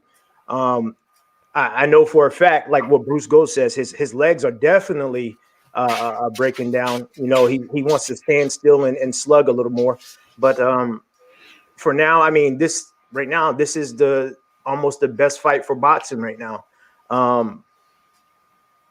I get it. I understand it, but we'll see what happens. I mean, I like it. I don't disagree with it, but I just want to see the best fight the best.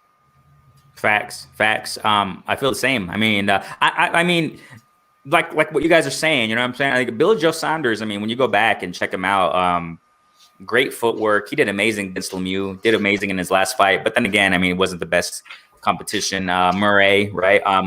Great footwork. Now I cannot let this go. I mean, he did pop dirty some time ago. Hopefully this guy's clean. Hopefully he's clean now.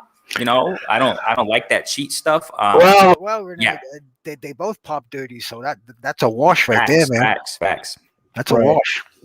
Facts. I mean, the thing here is that I've said it time and time again. I'm 100 with everybody. I don't care if it's Canelo. I don't care who it is. Big Baby Miller. Dillian White, Canelo, BJS, Kovalev. I mean, the list goes on and on. I don't care who it is. I'm going to speak my mind and because it's facts. I mean, I'm not going to sit here and say, oh yeah, he's number one. And when the topic is brought up, oh, but he popped dirty too, right? I'm not going to say, no, I don't care. He's number one. And, I'm not going to be blinded by the facts. You know what I'm saying? So, I mean, facts are facts. They both pop dirty, hopefully, I hope in this case, they're obviously they're both clean. I hope. I'm not.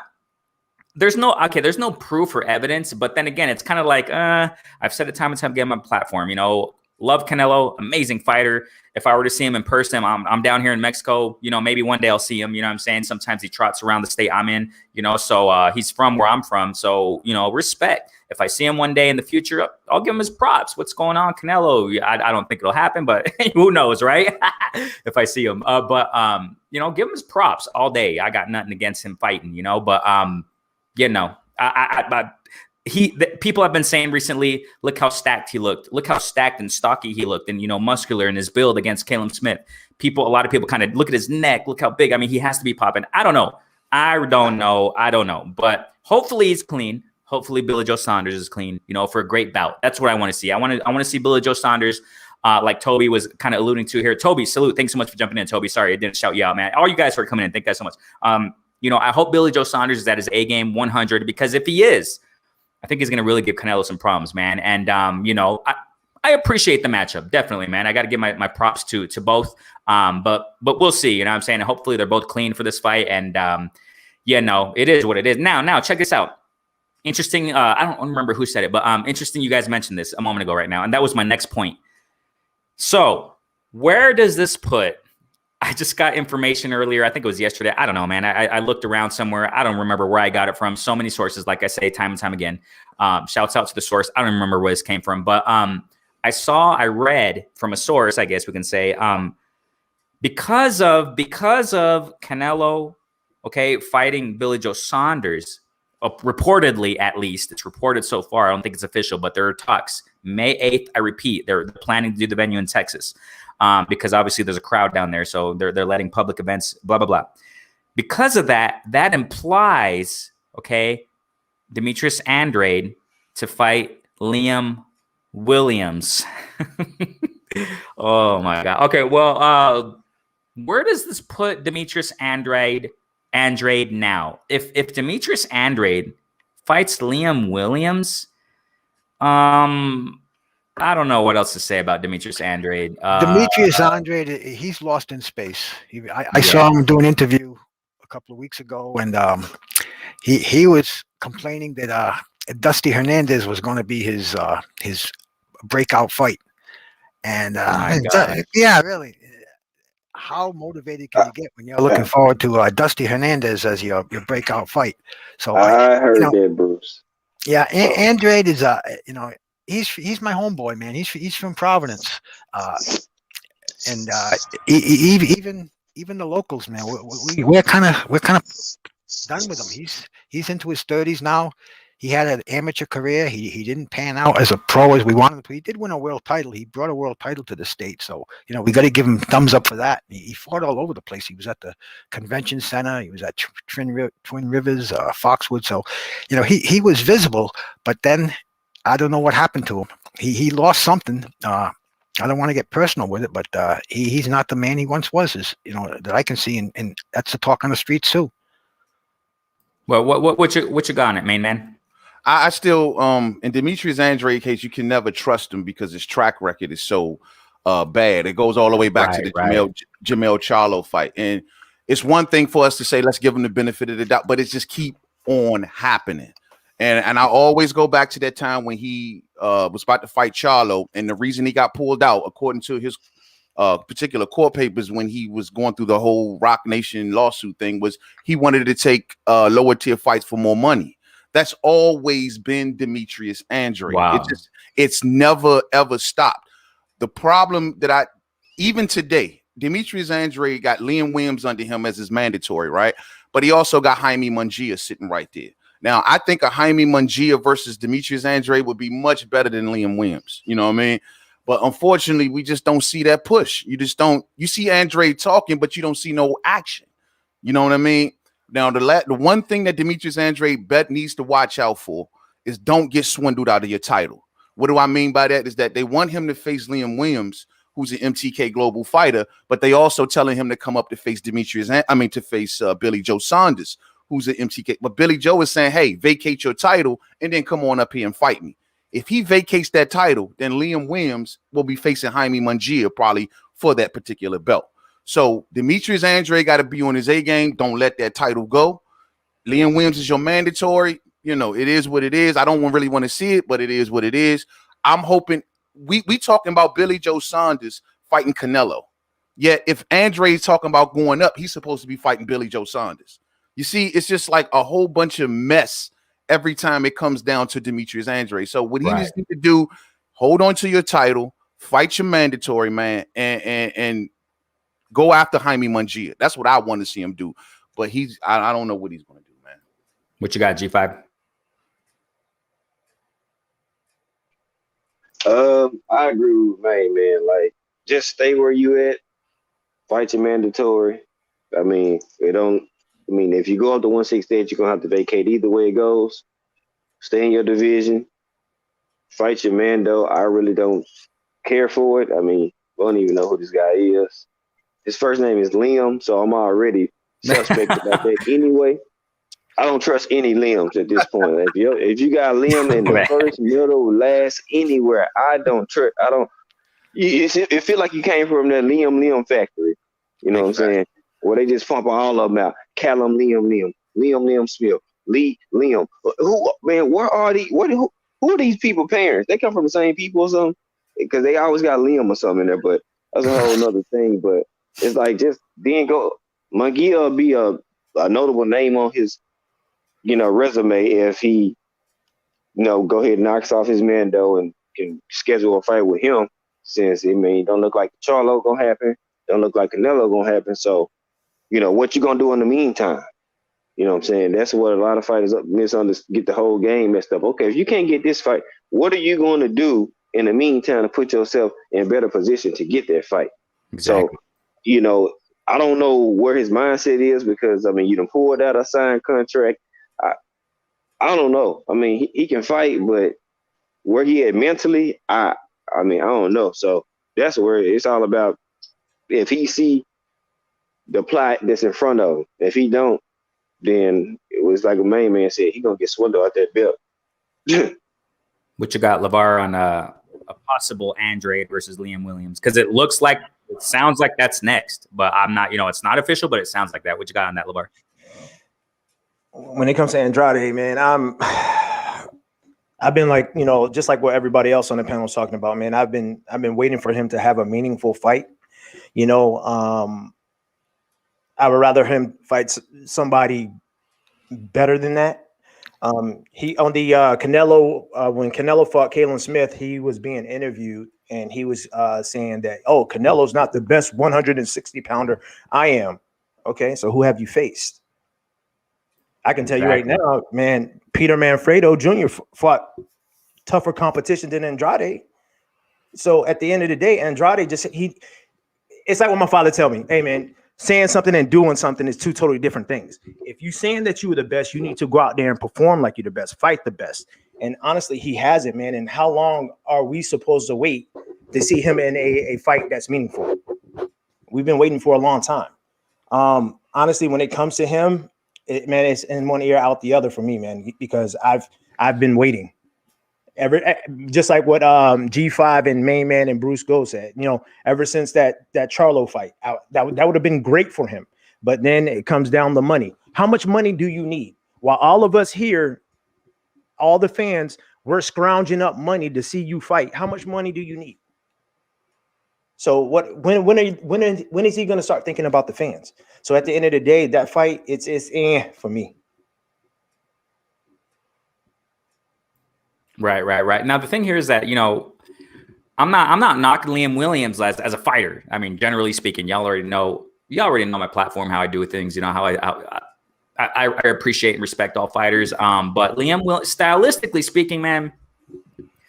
And I feel you, Toby. I feel you, fam. That's why I highlighted your comment, bro. Andrade needs to stay where he's to fight where he is to fight Liam Williams. I feel you. Got nothing against that, bro. It's just that the thing here is that I don't approve of is just exactly what Mainman was talking about. When you go back with Andrade, even back when he was in Rock Nation, if I'm not mistaken, that he seems like he just doesn't want to fight the best. Now I was kind of blaming Eddie Hearn for matching up Andrade with simple opponents, but it looks like Andrade has a big say in this too. And it's just been too much, you know, it's just been too much with Andrade.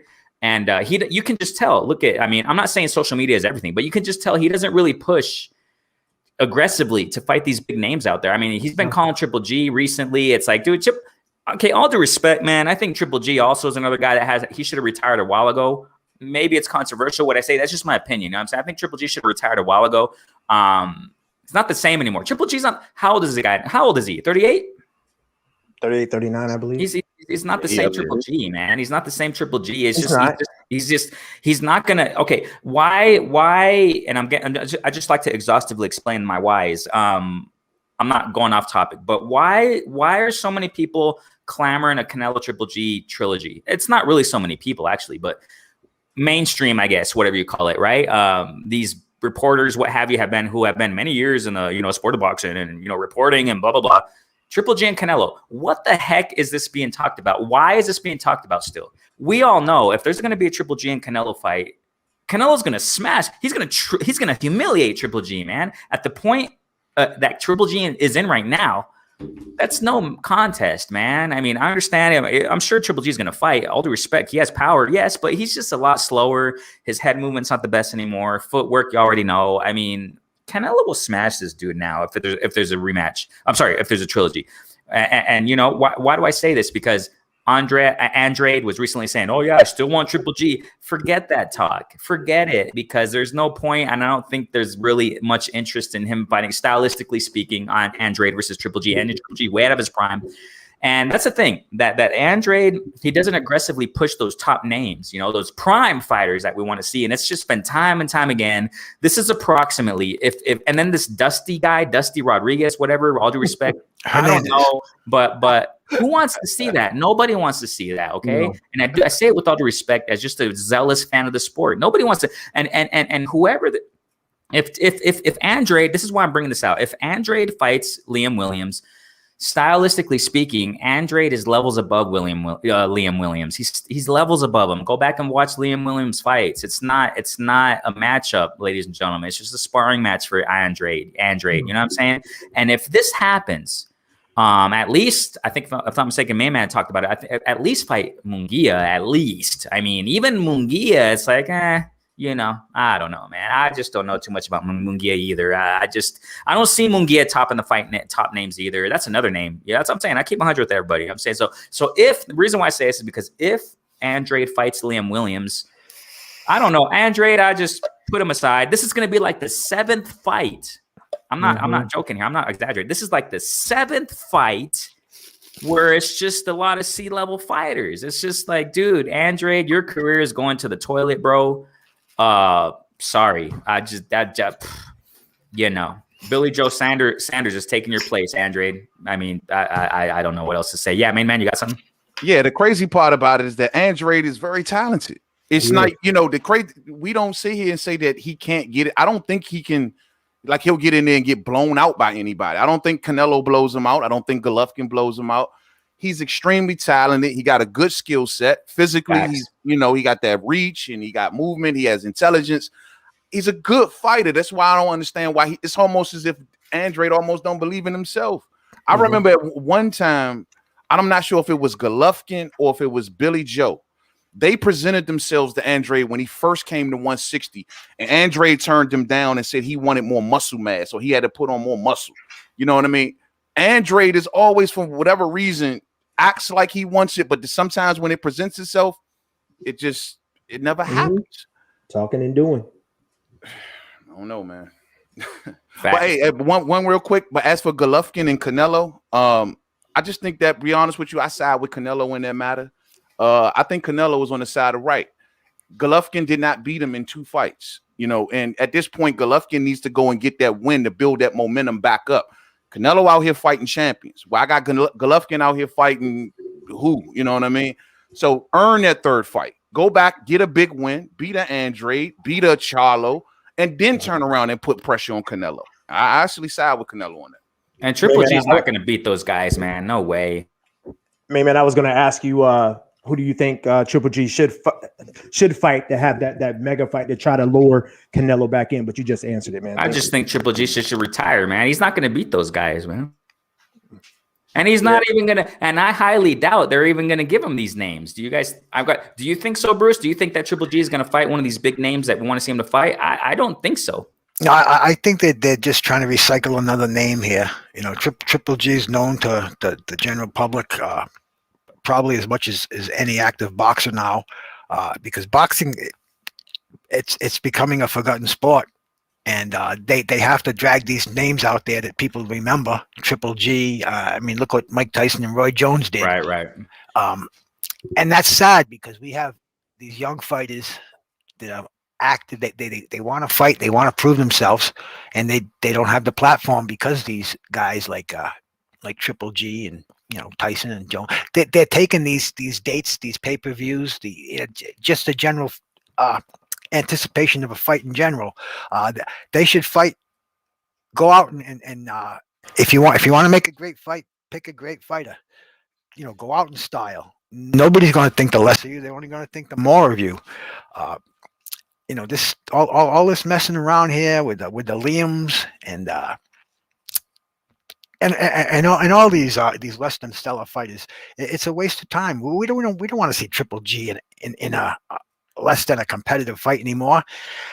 We've seen enough of him. We've been watching him for a dozen years now. Enough. And as far as Andrade goes, man, he's just too laid back. He's been hanging in the streets a little bit too much.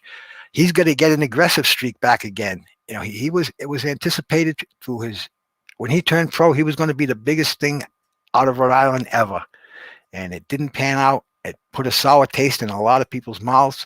And I think it put a sour taste in Andrade's mouth himself because he just doesn't have that spark anymore. I saw that interview with him, and he didn't look like he wanted to fight anybody. He wants to rely on his past laurels. And, it's sad because, we're the fight fans. We want to see action. We don't want to see these old recycled fighters fight each other. We want to see new fights, action fights. Let these guys go to pasture, do whatever they want to do, but don't shove it down our throats, man. Give us competition, give us competitive fights. That's why I'm here, man.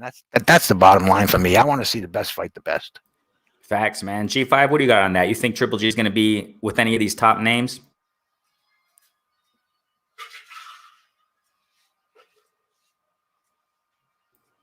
You there, G5?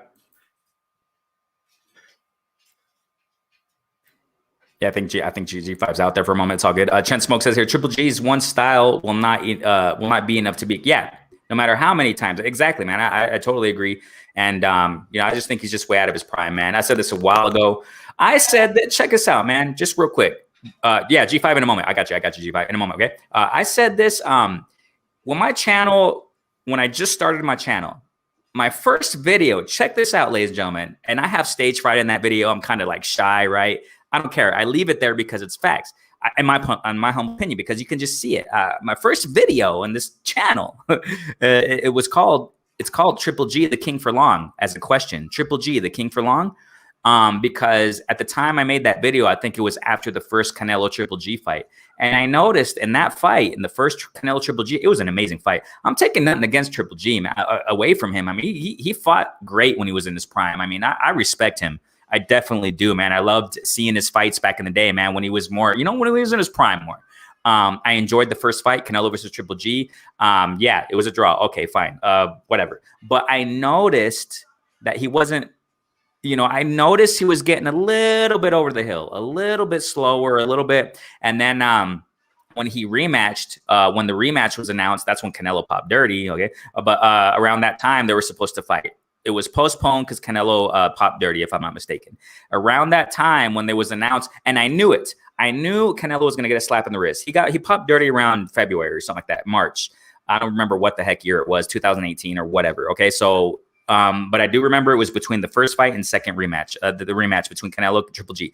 Okay, so I knew it was going to be a slap on the wrist. I made a video about it, and I said, you know what? They're just going to give him a slap on the wrist. He's going to be 6 months. He's going to be back in the game. Canelo is, because we already know when it comes to preferential treatment, whatever you want to call it, you can just read the game, ladies and gentlemen. I knew Dillian White was going to come back, and after that A Sample, Pop Dirty. I knew he was going to come back and fight because these promoters know how to pull strings. It is what it is. You even go back to Don King. You can go back, Bob Arum, blah, blah, blah, when he paid people to put certain fighters up in the rankings. It's just a dirty sport. It is what it is. So the reason why I say this is because I knew Canelo was going to get a slap on the wrist. He was going to be back and fight in September. It happened. But months before that, I said he's going to be back. And when they rematch, Canelo's going to box him out because I see Triple G. He's not exactly, he's a little bit over the hill. What happened in the rematch boxed him out. I know it's controversial, but in my humble opinion, I think Canelo legitimately beat Triple G in the rematch. Okay.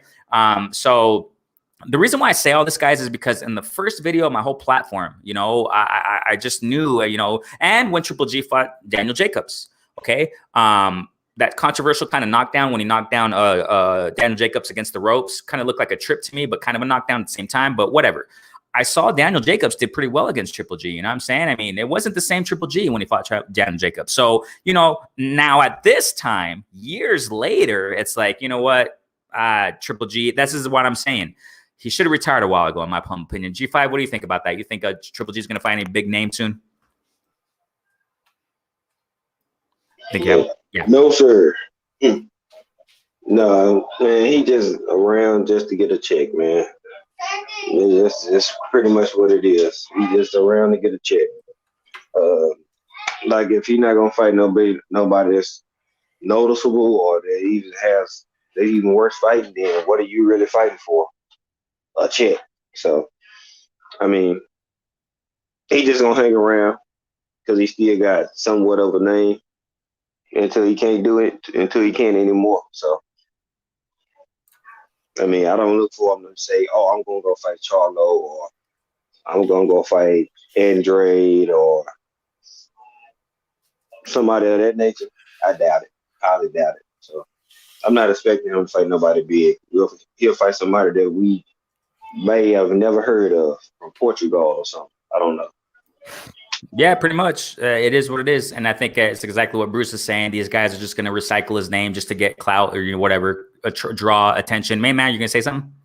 Yeah, I think Triple G, he got one left on the horizon. I do think he's pretty much over for him at this point, but he can't. What I think is either going to be one or the other. Because he signed a big deal with DAZN, so he's still got to fight. The problem is that I'm just gonna say he still has a big fight out there. I think in Jaime Munguia. I think it's going to come to a point with Triple G. If they can't make the Canelo thing, they're gonna have to feed him to someone, to like y'all said, for what's left of his name. And I think where they want to maneuver him to is Jaime Munguia, because stylistically, both of them are bangers. Both of them are not movers. You know what I mean? They like to bang. It's an action-packed fight. I think that could be the last big hurrah for Gennady Golovkin if he don't get Canelo Alvarez. But I think that's the route. And I think that's where DAZN is probably lining them up. I think it's going to be Munguia versus Golovkin in a bang-em-all fight. And depending on how that goes, that may be the end, or maybe he continues to go after that if he wins, but that may be the end of Golovkin after that, I believe. That would be an interesting matchup, man, at least, you know what I'm saying? And I got to get going, family. We're almost got 2 hours in, man. You guys are awesome, man. Thank you so much. Lavar Cooper, any last words, man? Hey, Renee, thank you for allowing me on the platform. A salute to Bruce Goes, Mainman, and G5, man. It was great talking to y'all. And, man, sometimes I have to sit back and listen, man, because y'all are kicking knowledge, and I'm just trying to soak it all in. Just for everybody in the chat, salute to you, and just everybody be safe out there. This pandemic is no joke. So make sure you mask up. Bruce, any last words? A pleasure as always, Renee. Lavar, Mainman, G5, chopping up with you guys. It starts my weekend off on the right foot, man. I love all you guys. I love boxing. The chat is fantastic in here, man. All my brothers. I just want to say, stay safe, peace, have a lovely weekend, and I'll be listening to all of you guys. Mainman, bro. What about you, Mainman? I want to say thank you for inviting me on the panel. Salute to everybody on the panel. My man Renee, Lavar Cooper, Bruce Goes all day, G5 all day. I want to say thank y'all, man. This has been a great conversation, man. It's always a pleasure to get on the panel with a lot of boxing minds and everybody that brings different point of views, man. So thank you, man. I appreciate it. Salute to everybody in the chat. You know what I mean? Y'all have a safe and blessed weekend out there, man. Y'all go follow Mainman, Mademan at Mainman, Mademan. Simply put that on YouTube. Definitely go follow him, man. You know, great content there all day. Go check him out, ladies and gentlemen. G5, any last words?